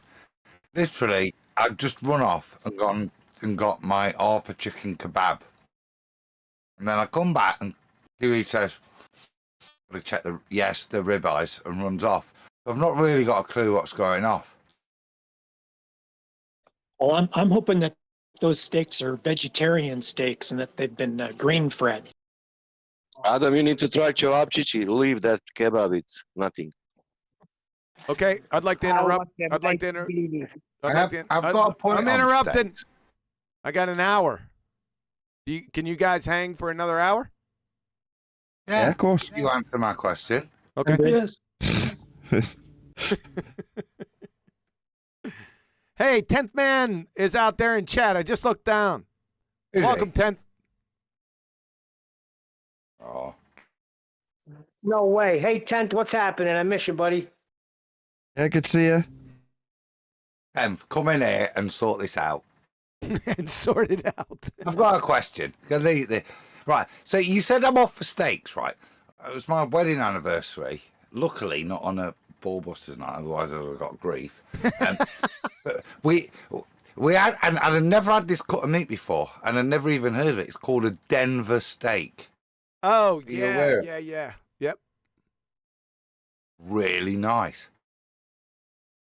I never heard of it. Where's it from? Arizona? There's a shoulder, Neil. Yeah, it's not like a ribeye, that's for sure.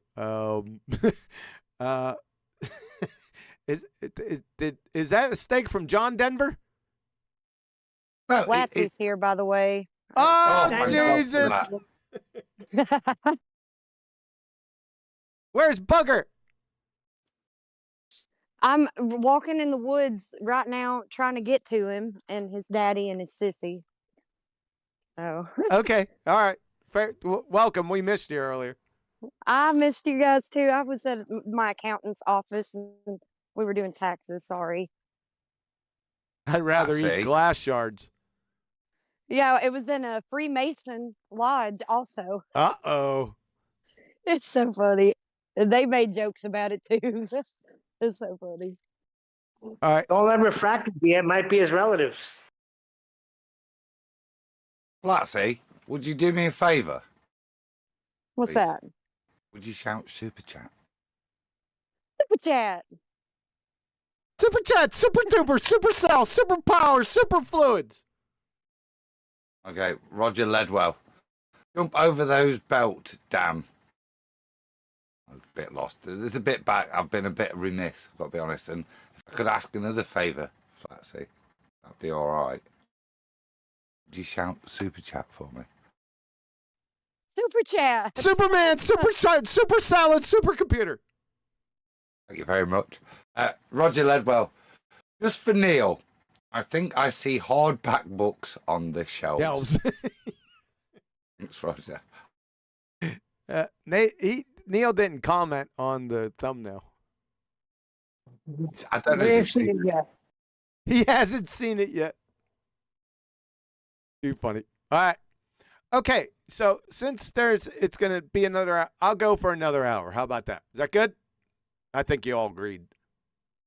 Good. Okay. All right, here we go. Isn't the shadow of the moon in a lunar eclipse too small? Here we go. The shadow from the moon during a solar eclipse is too small. Third, the moon eclipse is too small. The moon eclipse is 70 miles wide, and the moon is 2,000 miles wide. We never see that in nature. The moon eclipse cannot. We say the moon is about 70 miles wide. Yeah. Well, where did they get that 70-mile figure from? Well, they came from the 2017 eclipse. It came across Oregon to Charleston. I remember Well, yeah. Well, got news for you. The upcoming eclipse on April 8th, the eclipse path is like 120 miles wide. Why isn't it 2,160 miles wide? Or it should be larger than that, shouldn't it? So this is interesting, isn't it? This, and I don't have an answer. I have questions, and I can state natural law. If I want to make a shadow of anything, whenever I make the shadow, irrespective of the proportionality between the object, the light source, and the projection point, the shadow is always at least the size of the object. Yep. Exemplified by the point where I've literally got it a millimeter over the ground. Still a slightly bit bigger than the object. It's never smaller. Now, the point that's being made here is this totality point that's passing over America right now. Oh, I think we've got like a 200 odd wide. Not right now, tomorrow. Is it tomorrow? Yep. Oh, cool. I wonder when it was coming. They've been going on about it so long. Point being, though, we're going to apply natural law, things to the heavens again, and it leads you to funky conclusions. Conclusions that I'm not asked about what you want to draw from it. It doesn't upset any paradigm of mine, but it does absolutely destroy a heliocentric model. Yes, I find it interesting. I don't use this as an argument for flat Earth or anything else. I just find it interesting, and I like to see them with their tap dance on getting around it. So that's you never hear us talking about it. So exactly. Hence the tentative nature of my response to that, in a way, if you know what I mean. Sure. Flatsy, are you there? Flatsy. We got a super chat. Super chat. Supersonic, Super Mario, Super Glue. Tony Whitcomb, thanks, dude. Super bad, Danny. What did he say? Super bad. Super bad, Danny. Shout out to Tony. Thanks, bud. Yeah. It's good to have you and Retro around, man. I enjoy reading the super chats. Sometimes they're riddles. You got to figure them out. Here we go. So did the moon suddenly change size, and what's going on? Is it growing?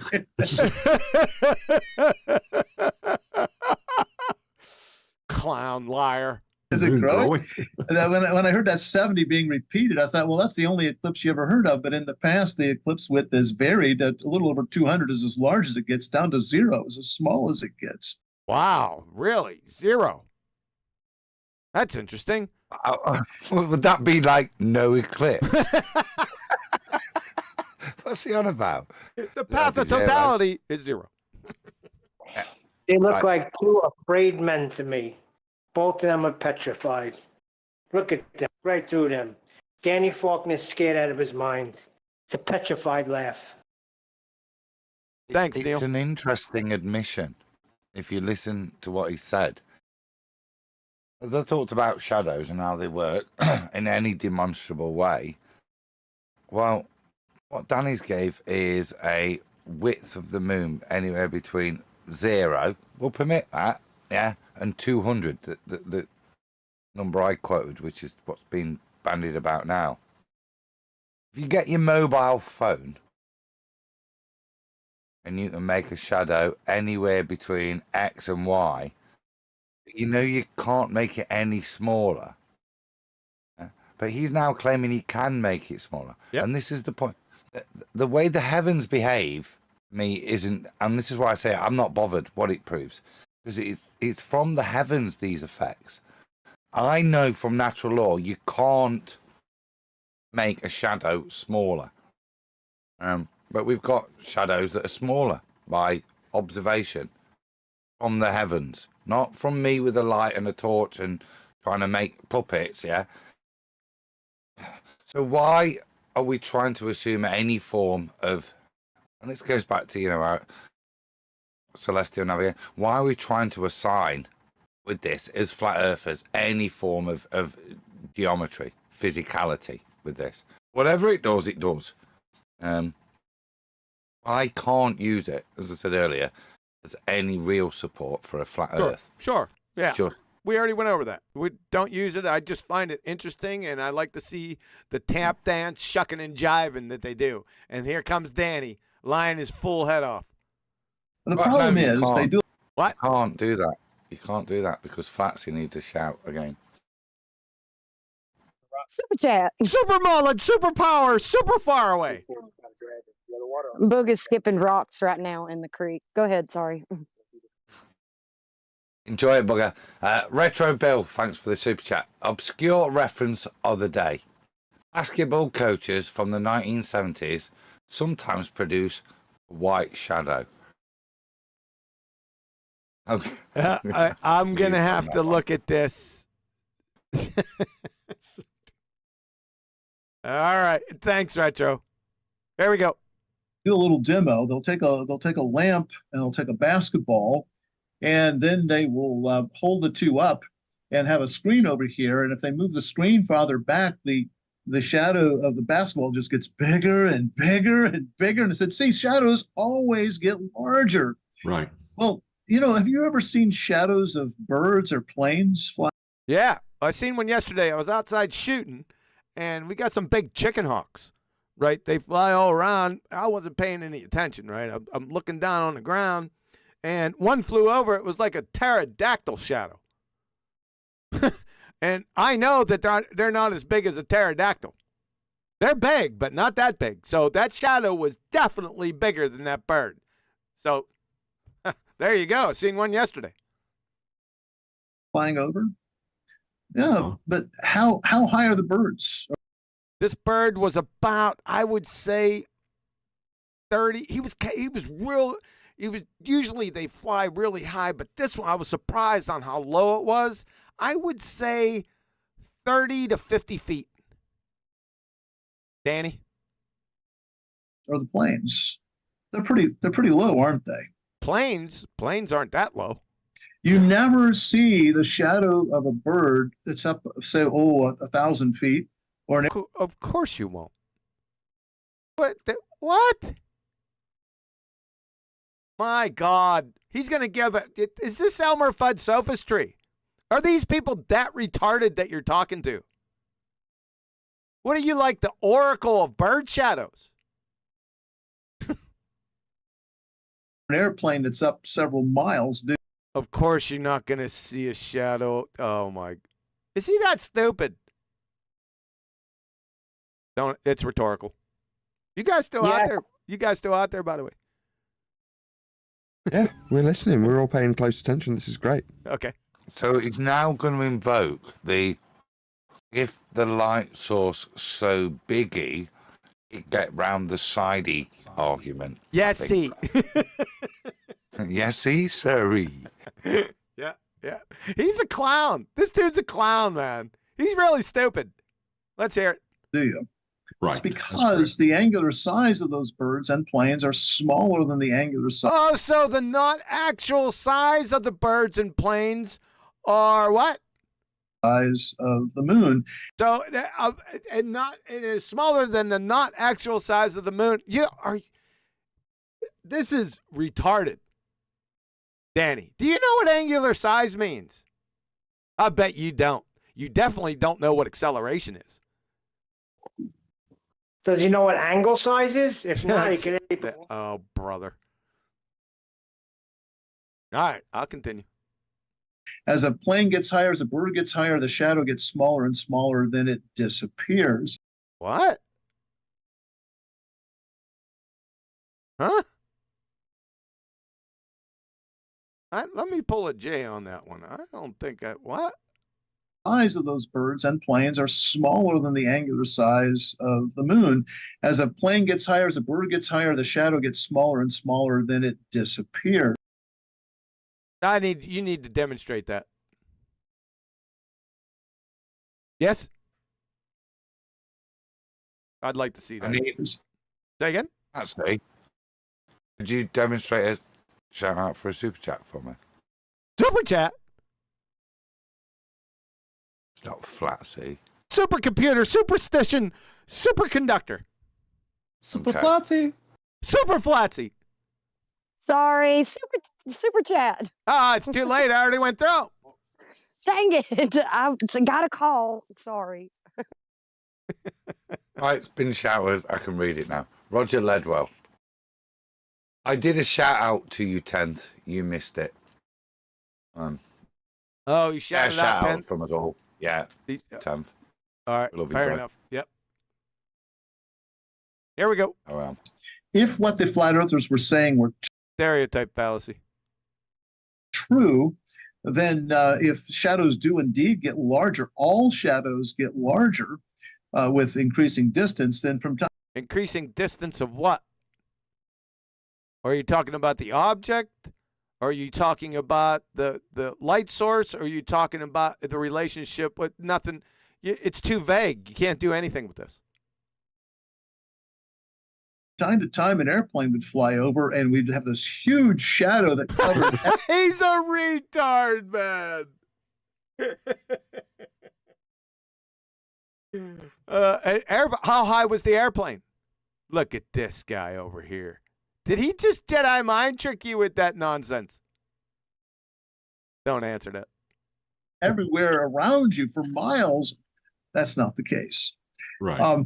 While it's true that, well, here's the situation. They take a light bulb, which is smaller than. Didn't we already go through this? The vast We're going to bulb. go, it's so biggy, it go round the sidey. Yeah, that's what we're doing. Is he talking about, is this actual size, Danny, and actual distance? Whatever ball they use. Mm-hmm.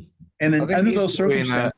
Say again? Like Sesame Street version of trying to describe like that penumbral shadow. Yep. It's diagonal shadow that starts out parallel.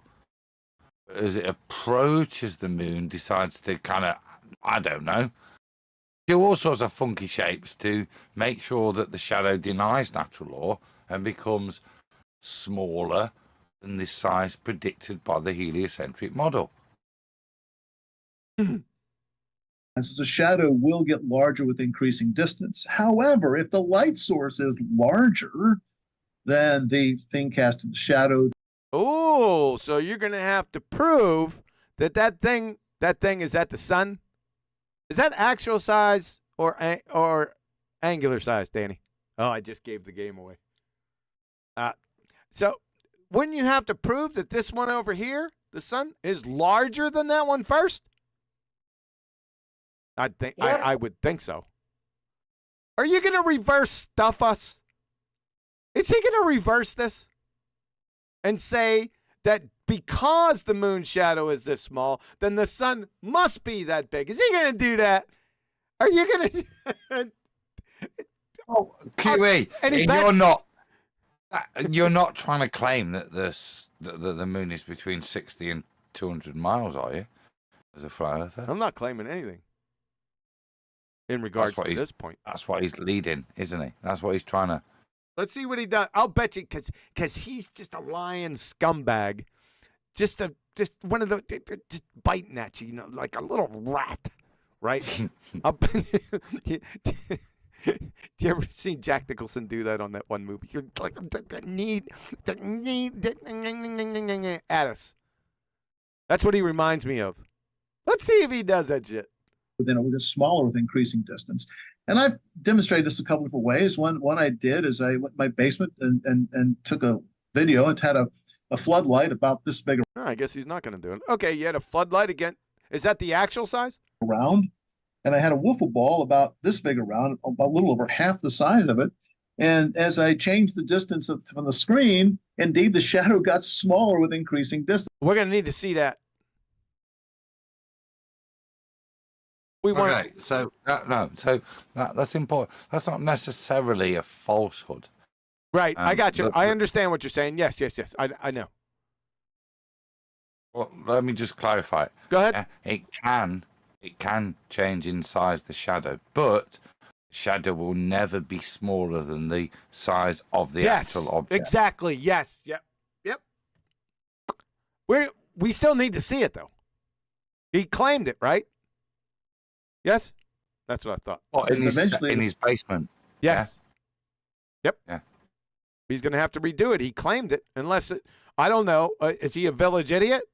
Just baseless assertion fallacy after baseless assertion fallacy? That's what the village idiot does on the corner. I don't care what he claims from now on. However tempting it is, I'm not going into Dr. Danny Faulkner's basement. All right, fair enough. It would disappear. Another demo I did several years ago is early one morning here at the Creation Museum. The sun rose, it wasn't very high in the sky, and I took a volleyball, and the volleyball is like, oh my God, 9.5 inches across. I think 9.5. Seriously, an actual volleyball, like a real one. Yeah, that's what he's saying. This guy is just throwing real science at me right now. Yes, he is. He's not pulled a tennis ball, not a basketball. No, he's gone to the hardcore scientific shit. Volleyball. Go on, Danny. Lucky he didn't say soccer ball. 9.5 inches across. Had one of my employees stand outside and hold this volleyball over her head. Oh, I would have loved to see this. You're gonna have to replicate this. I want to see this. And I had calculated, given the angular diameter of the sun, about a half. The not actual size of the sun. Yeah. Degree. I think it was this 40. is a Neil deGrasse. Stop. Hold on, there's been very little for me to interject with for a while. No, his measurement needs the flat Earth. So his starting point for his inferences with radial values will come from elevation angle measurements to Polaris. He's going to need a flat Earth for this calculation he just inferred. And he did the maths. He'll have used all of Huygens, Kepler, and elevation angle to Polaris assumptions and measurements of a flat Earth. Yep. Here we go. 2 feet beyond that, the shadow of the ball would be half as big. And I said, uh-oh. stood here in this place 42 feet away. I had a white screen, and I ran over there real quick with a ruler, and I measured it. Sure enough, it was 1/2 the size. Hold on, pause. That's bollocks. You can't hold the ball up and then run over and measure the shadow of the ball you're holding up. No, he wasn't holding up. She was holding it up. Oh, I'll take it back. Carry on. I want to see this. Empiricism is great. Made the claim. I want to see him do it. Because you're a demonstrated liar. I'd like to see this. Volleyball. So, as it turns out, flat earthers are Stereotype fallacy again. only half right on this. They only you can only be half right. check the situation where the light source was smaller. The light source, the angular size or the actual size? Very important. Yeah, I just seen the thumbnail. That's funny. Oh. Than the object casting the shadow. If they would reverse that with a larger light source, they would find larger in actual size or angular size? that the shadow actually decreases in size and eventually will disappear with increasing distance. And that tells us that then that the sun must be larger than he did it! He did it! He did it! He reverse stuffed us in the end.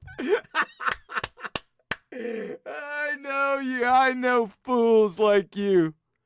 Yeah, I sniffed it out. And clown. Let's pull a J. Get it all.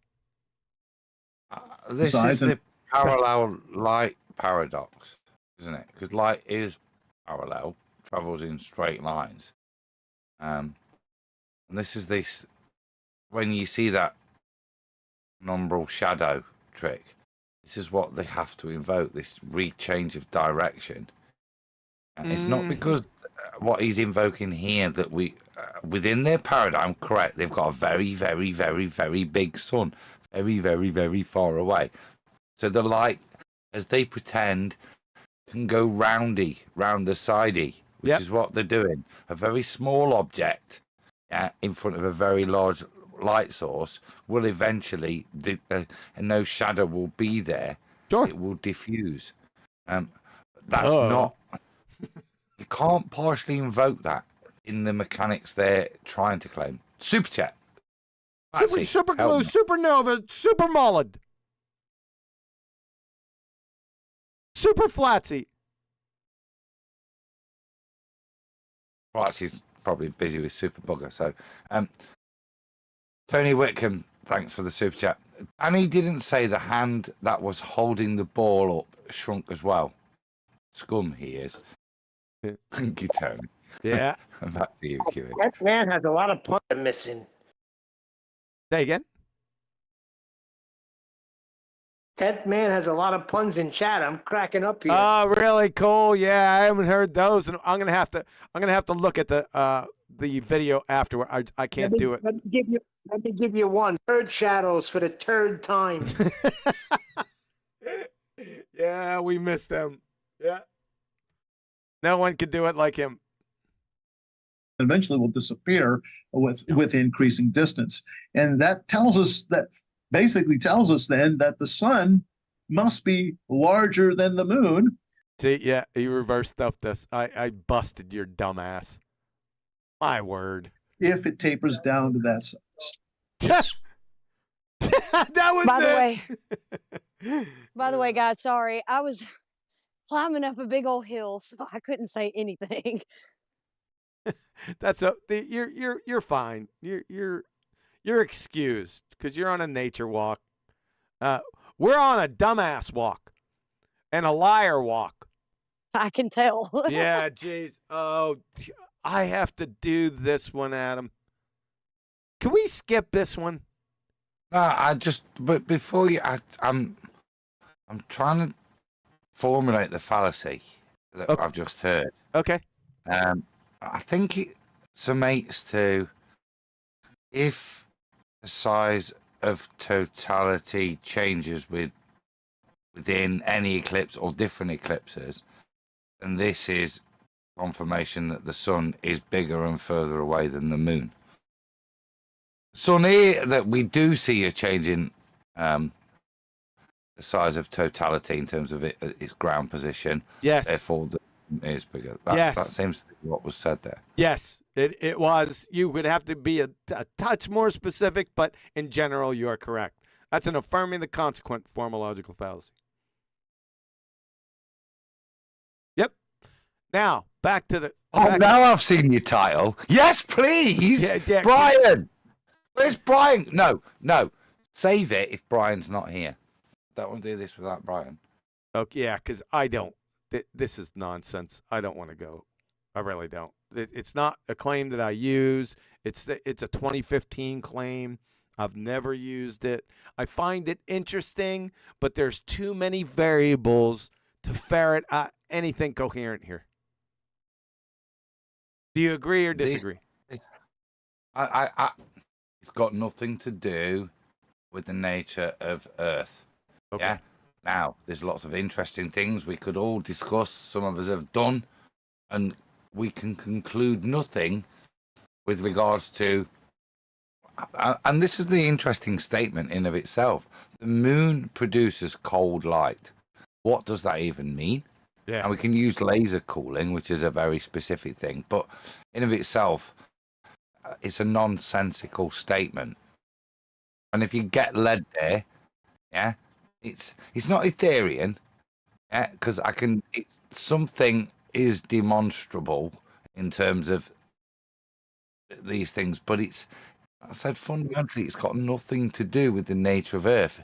Whatever the moon does, if you stand out there of an evening, and however it does, and the temperature changes, it doesn't have any bearing on the nature of the surface you're dwelling upon.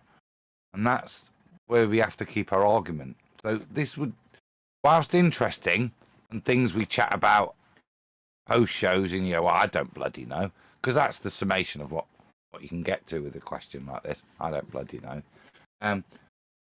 If you're in debate, move on. And like you wanted to there, Q, I would say that if this is a debate issue, or in any way trying to be held to me as a flat earther as some form of argument, no. Yeah, right. It's something that's a curiosity of reality.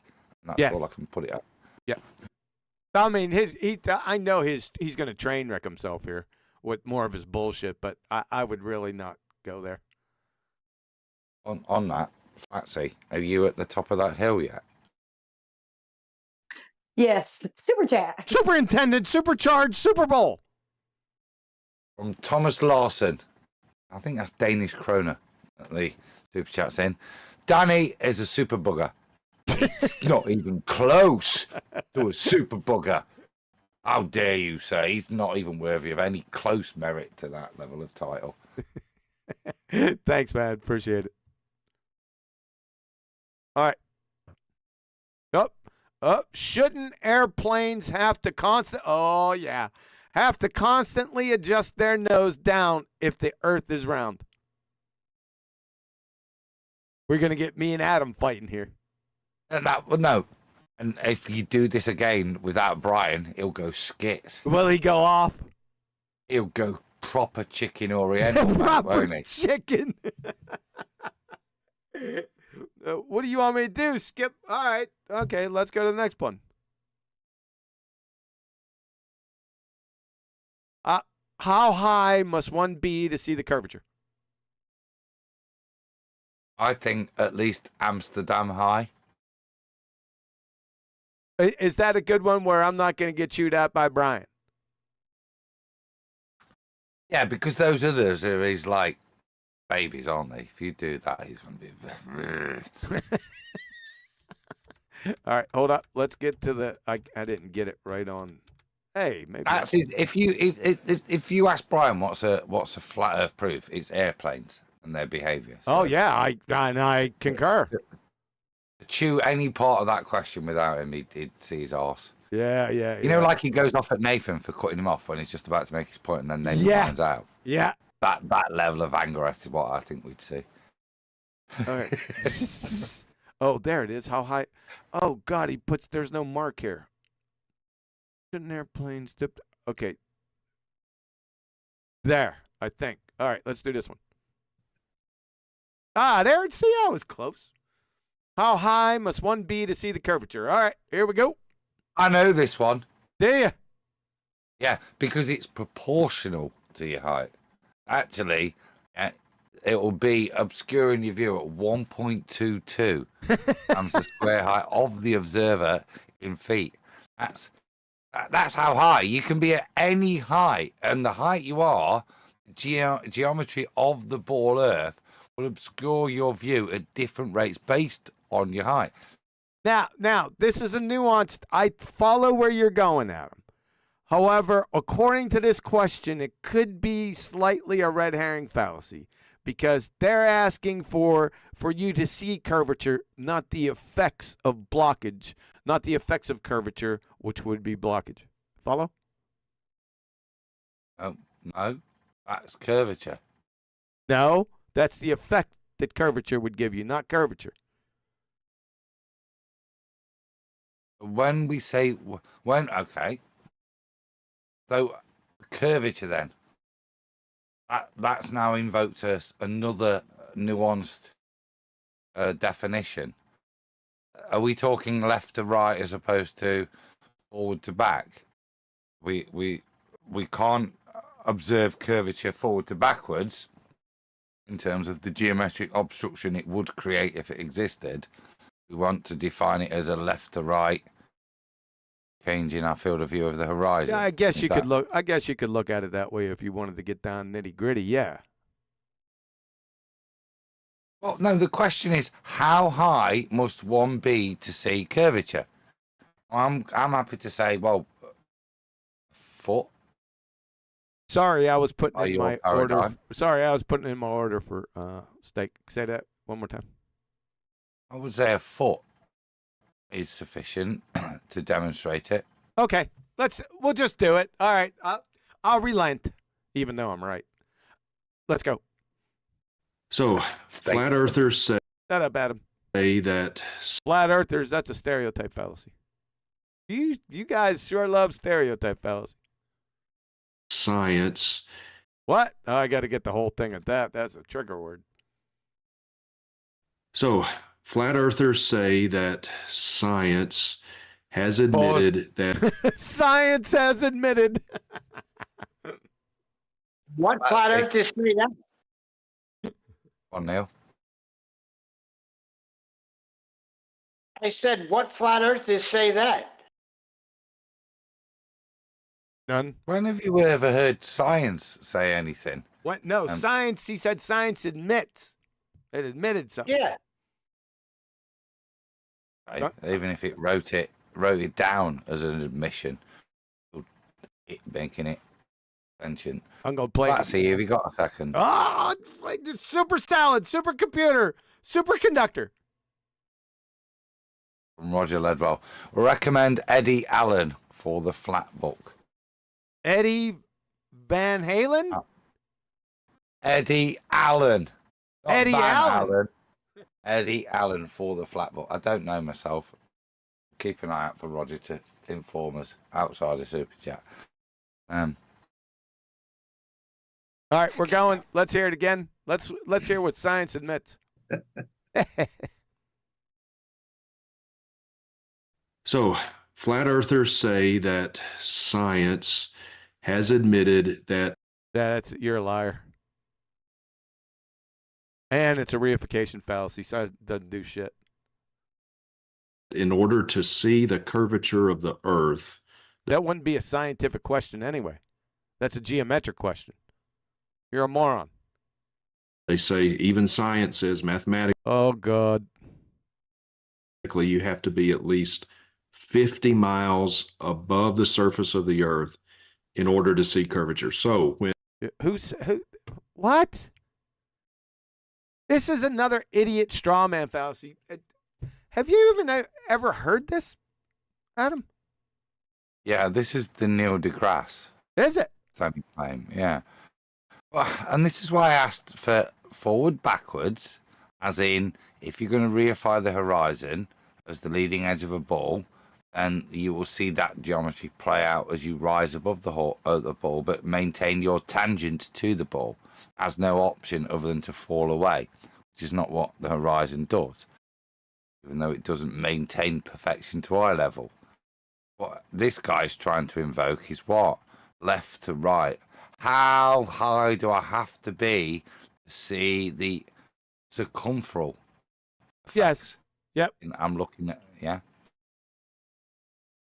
But Not this just isn't Neil deGrasse smoking deGrasse Tyson's, because he said, Yeah, because he says if you're an ant above this basketball and I lift you up here, which is the 15 miles equivalent, that stuff is flat. That's what he says. He's saying your perspective would mean it would still look flat with a horizon rising up. he was a little bit more specific, Adam. He said that Felix Baumgartner, and he was at 128,000 feet, right? Well, Baumgartner, it is flat. Well, it depends on which camera angle you take. If you take the one they forgot to adjust from the inside, it's flat. If you take the adjusted shots from the outside, it's been fisheyed. All right, let's continue. Let's yeah. When people say, like, in the U-2 spy plane, which can go up to, I think, about a ceiling of 70,000 feet, you can see the curvature from 70,000 feet, even from 60,000 feet, like in a MiG fighter. Pause. Right, what if, right, some of these U-2 fighters were Christians? Nicely done, Adam. Seen videos of that, and they say, "Oh, you can see the curvature there," but they say, "No, even science admits it." Even science admits again, reification fallacy. You're a moron. See the curvature with, and you're in a category here. This isn't science. This is geometry. Your naked eye, you would have to be at least 50 miles above the surface of the Earth, and no airplane comes even close to going 50 miles above the Earth. They like to quote here. Stereotype fallacy. A little video of clip of Neil deGrasse Tyson talking about the Baumgartner jump and about I just did that. This really curved surface there, and that's from a fisheye lens. And he was speaking. No, I didn't talk about that part. Yeah, that's from a fish. No, duh. I mean, you have to be a retard not to recognize that. But I'm talking about what Neil Smoking deGrasse Tyson said about 128,000 feet. You wouldn't be able to see it. That's what I was talking about. From the cuff, he was actually misspeaking. He said it's flat from that altitude. You can't see that. That's right. That's what I'm talking about. That's he said. That's one of your compatriots, right? Well, he's an astrophysicist. You're an astronomer. They're connected by the lips, sorta. Pounding the table, you can't see the curve. No, he didn't pound on the table. He pounded on that stupid inflated globe tard. We're back to their fundamental apologetics. Yep. Yeah? Oh, biggie, you wouldn't expect to see it. We're rotating, but you wouldn't expect to feel it. It's only 360 degrees in 24 hours. Forget the actual speed. Yeah, it's their bullshit apologetics again. Yeah, and what are we appealing to now? Neil deGrasse Tyson going, yeah, you wouldn't see the curvature that I proclaim is there. That's your validation that it's curved. Validation that it's curved is that Neil deGrasse Tyson says even if you went up this high, you wouldn't see the curve that's there. Yes. He's going to have to throw him underneath the bus because they all do it, right? When Neil, I haven't heard one ball-tard back Neil. So Danny's not going to do it. But Neil's, whoever they're using, and he's citing him a bit, they're still stating, well, I say, why would you expect to feel the rotation? Why would you expect to see the curvature? Are you stupid? Yes, that's what. Yeah, it's he's a saying. reversal again. Yeah, that curvature we claim. You prove to me. You prove to me why I should see this curvature. I shouldn't see the curvature I claim. Well, he's just wrong about that. Told you. I knew he was going to do that. He just hand waved. Nuh-uh. Of course you have to do that. He couldn't be more wrong about it. I have here a paper He couldn't be more wrong. You got a paper. All right. from David Lynch from Applied Optics from 2000. Light optics from 2000. Okay, boy, he showed it to us. Okay, where's the experiment? Go to the materials and methods section. 2003, and he asked the question. I'll bet you it's not in there. In here, how far he asked the question. Okay, did he give an answer? All right, can you see people? How high do you have to? Wait a second. Let me scroll on back with that. I didn't catch that.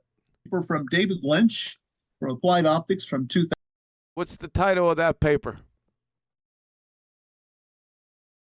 I can't make it. It's not clear enough. The curvature of the Earth is the last word. And I can't make that the first word. Okay, fair enough. 2003, and he asked the question in here, how far can you see people? How high do you have to be to see the Earth's curvature? Is it how far can you see, or how high do you have to be to see the Earth's curvature? Which one? Or both? Well, it wasn't quite clear. People claim at 35,000 feet they can. I can't make the first word out. Observing the curvature of the Earth. Yeah, the first word. And there's one word before it. I can't make it out. Yeah, me neither. The rest. Well, just type it in. Type his name in. What was his name again? You want me to go back? Yeah, go back and I'll do a search. Yeah, you could just put the partial title in and it should pop up. Plane comes even close to going 50 miles above the Earth.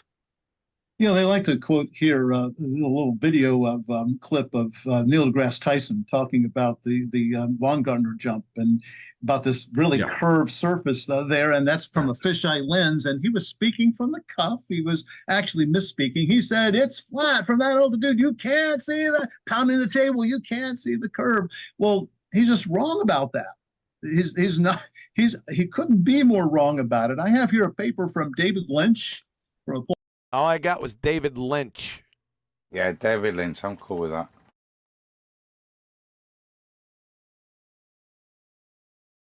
And you're right. That is observing. Now that I look at observing the curvature of the Earth, it should pull up.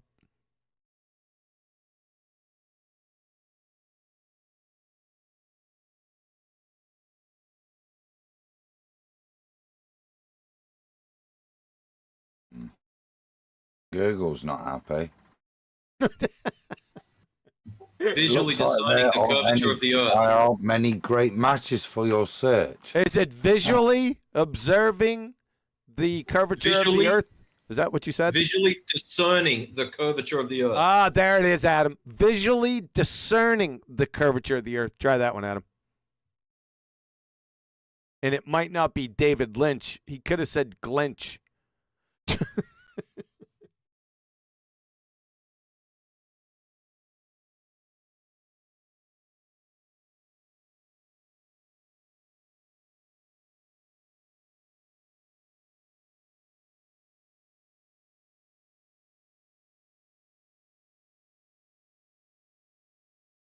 We're still here, folks. We're waiting on Adam. He may have passed out.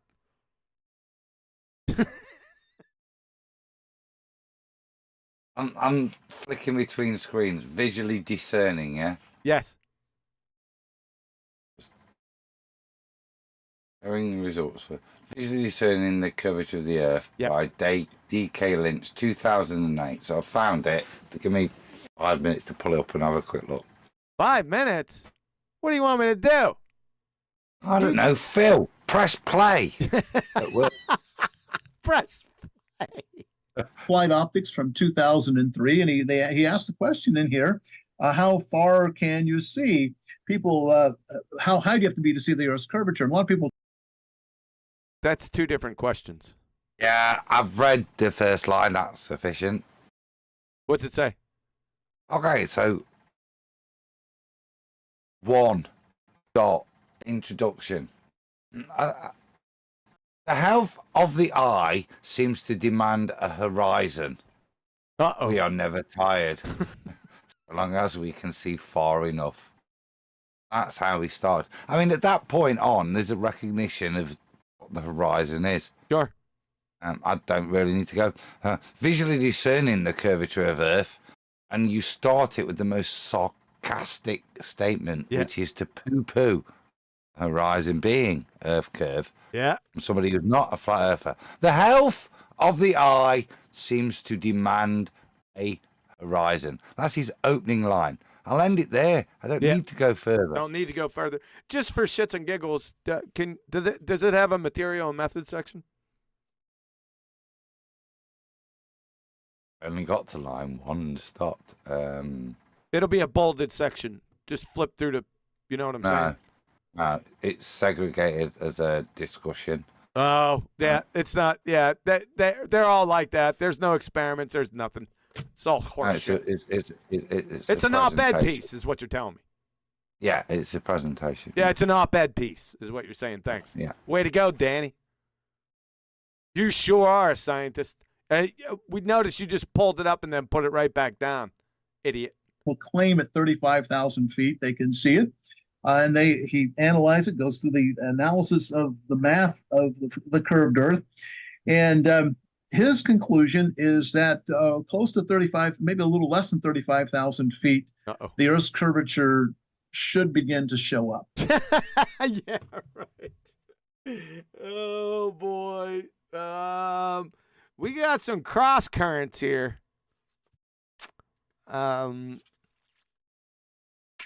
Show. That's all I got to say. You had the positive claim. Show.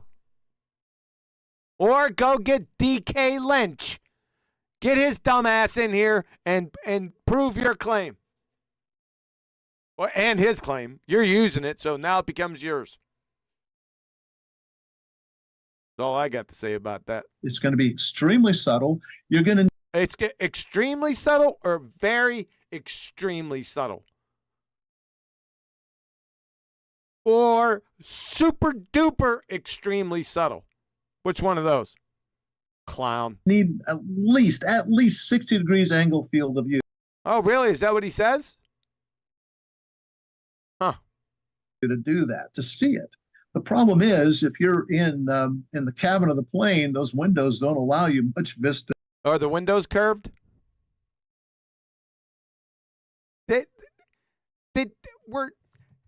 He doesn't even understand the 2015 rebuttals. That's scary. So how are we going to prove this then, Danny? How did DK Lynch prove it? At all. Right. Maybe from the cockpit you can do it, but not from back there. So when people say they've seen the Earth's curvature from a commercial flight, they're mistaken. They have not. I've tried looking for it. By the way, to see it at 35,000 feet would require also superbly clear conditions. Oh God, that's the white paper technical language from dipshit Danny. We need clear. What does that mean? My God, are you stupid? For hundreds of miles, which is hard to do. Which is hard to do. Thanks, Danny. No, right. Now, Now he's making a claim. He says we need clear conditions to be able to see it, and I'm going to ask him. If I was there. What am I going to see if I've got those conditions? Yes, sir. He's only going to reify the horizon. That's all he can do. Just get him to that point. Let's see if he gets there. Let's see if he drops any other bombs that he's not aware of. He goes on to point out by the time you get to 50,000 feet, it's much more obvious. And it's much more obvious. Hey, Adam, go through that. We're gonna do this again Tuesday on QE Live. So I'm gonna stop it here right when he's finished. So if you don't mind, it's not a rush. Can you just go through it? Well, to summarize that bit, it appears that 50,000 feet, this thing that's yet to be defined that will prove curvature is more apparent than, even though you can't see it at 50 miles. What's more apparent? The thing that's not been defined yet, that's going to define the Earth curve, is more apparent at 50,000 feet, even though you can't see it at 50 miles. That's what Danny's told us so far. That's kind of helpful, isn't it, Danny? Just don't define the thing that you're trying to look at, right? Yeah, but it's more apparent, right, at higher altitudes like 50,000 feet, yeah, than lower altitudes than that, even though you can't see it at 50 miles. Remember what they said at the beginning? You're not seeing this stuff at this height. But now it's more apparent, this thing that's yet to be defined still, will mean that's Earth curve, which we know's the horizon, Danny. Come on. Spit it out, baby. Tell me. Tell me what defines Earth curve. We're going to have to hold it right there, Adam, because guess what time it is? Is it steaky time? It is steaky time. I went for an additional hour, so I don't want to hear any belly aching. So what's going to happen is I snatched the timestamp. We'll go right back here on Tuesday, QE Live, and we'll pick up from here. Well, ordinarily, if I wanted to elongate things, I'd try and pull a bit of scripture out. But where are we at now? 1 hour and 9. We've still got no scripture from these two pastors, have we? You can't do that. Bible. That's underhanded. No, but I can't drag you out because I've got nothing to fall back on. Because these okay. haven't provided out. Yeah. So for all the folks, you don't have to take us home or anything. For all the folks out there, this is going to be an ongoing. I'm telling you, this is going to take a while to get through. Okay, we're going to go through all of it. We're going to have to circle back when Brian's here to go through those other painful arguments. But we're except the one that I skipped, like had no bearing. Was it the cold moonlight? We're skipping that. I'm not putting up with that. Sorry. Even though I am the proponent of the only decent analytical observation of that, I'm happy to move on because, like I said, it's got nothing to do with the nature of the surface we dwell upon. Right. Thank you. Flatsy, you're still here.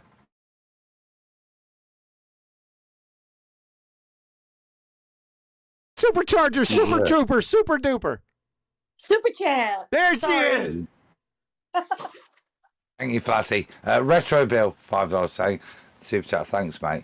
If this were a concert, it's the part where the candelabra falls off the piano and set Liberace's robe on fire. He's got a vivid imagination, dude. You never know what he's going to say. Right? Thanks, Retro Bill. Appreciate that, man. It's good to have you here, too. Put the smile on my face. Yeah. At least QE shows you get a distance to the moon. I'm in your chat. You got the distance to the moon in your chat. Really? Wow. Yeah. I'm gonna have to check. I'm gonna have to check it later because I haven't been involved in. I can't do that when I'm doing the video, obviously. So, and I've been on that all video. It's been over 4 hours. So, like I said, 4 more hours. No, I should have never made that up. I should have never created that. So, Adam, you don't have to close us out. I'm going to close us out, okay? Thanks a lot. Make sure you read that paper for Tuesday. And like I said, we're gonna come back to it. We're not going to miss a beat. And I appreciate everyone in Discord. This is going. I was on this. This is going to go on for a while. I don't know how long with Danny, but we're gonna chew all the somebody's gonna chew. I'm not gonna do it. Somebody's gonna chew the putrid meat off this bone down. Maybe my wolf pups. My wolf pups are gonna chew this putrid meat off of this bone, and we're not going anywhere. So it's going to be QE Live. It's going to be Ballbusters. It's going to be ongoing until we reach the end. Maybe a couple treatments in there, special ones, but we're staying on Dr. Danny Faulkner. You got that promise from me right now. So, like I said, I hope you got a lot out of it. This clown, like I said, you can't get any more despicable. I'd put degenerate in the title, but I run out of characters. So he's despicable, degenerate, delusional, Dunning-Kruger doofus, Dr. Danny Faulkner, and he's not getting out of here alive. Thanks for your ear, folks. Catch you on the flip side. QE out. Yeah, somebody just posted the vestibular system on the chat here, a live stream. But the vestibular system doesn't detect motion. That was something I was taught growing up, that it detects motion. It doesn't. It detects acceleration. Big difference. And we are able to detect acceleration pretty easily. We're not very good at detecting velocity. All we can do with velocity is measure that relative motion with respect to something else. Oh, yeah. Well then, Doofus Danny, the dipshit astronomer, since the Earth in your ball-tard spinning space monkey religion is rotating, hence has an angular velocity, ergo the Earth is constantly accelerating, and we are able to detect acceleration pretty easily. Can you please explain to us why we can't detect it easily? Por favor? You are so dumb. Damn.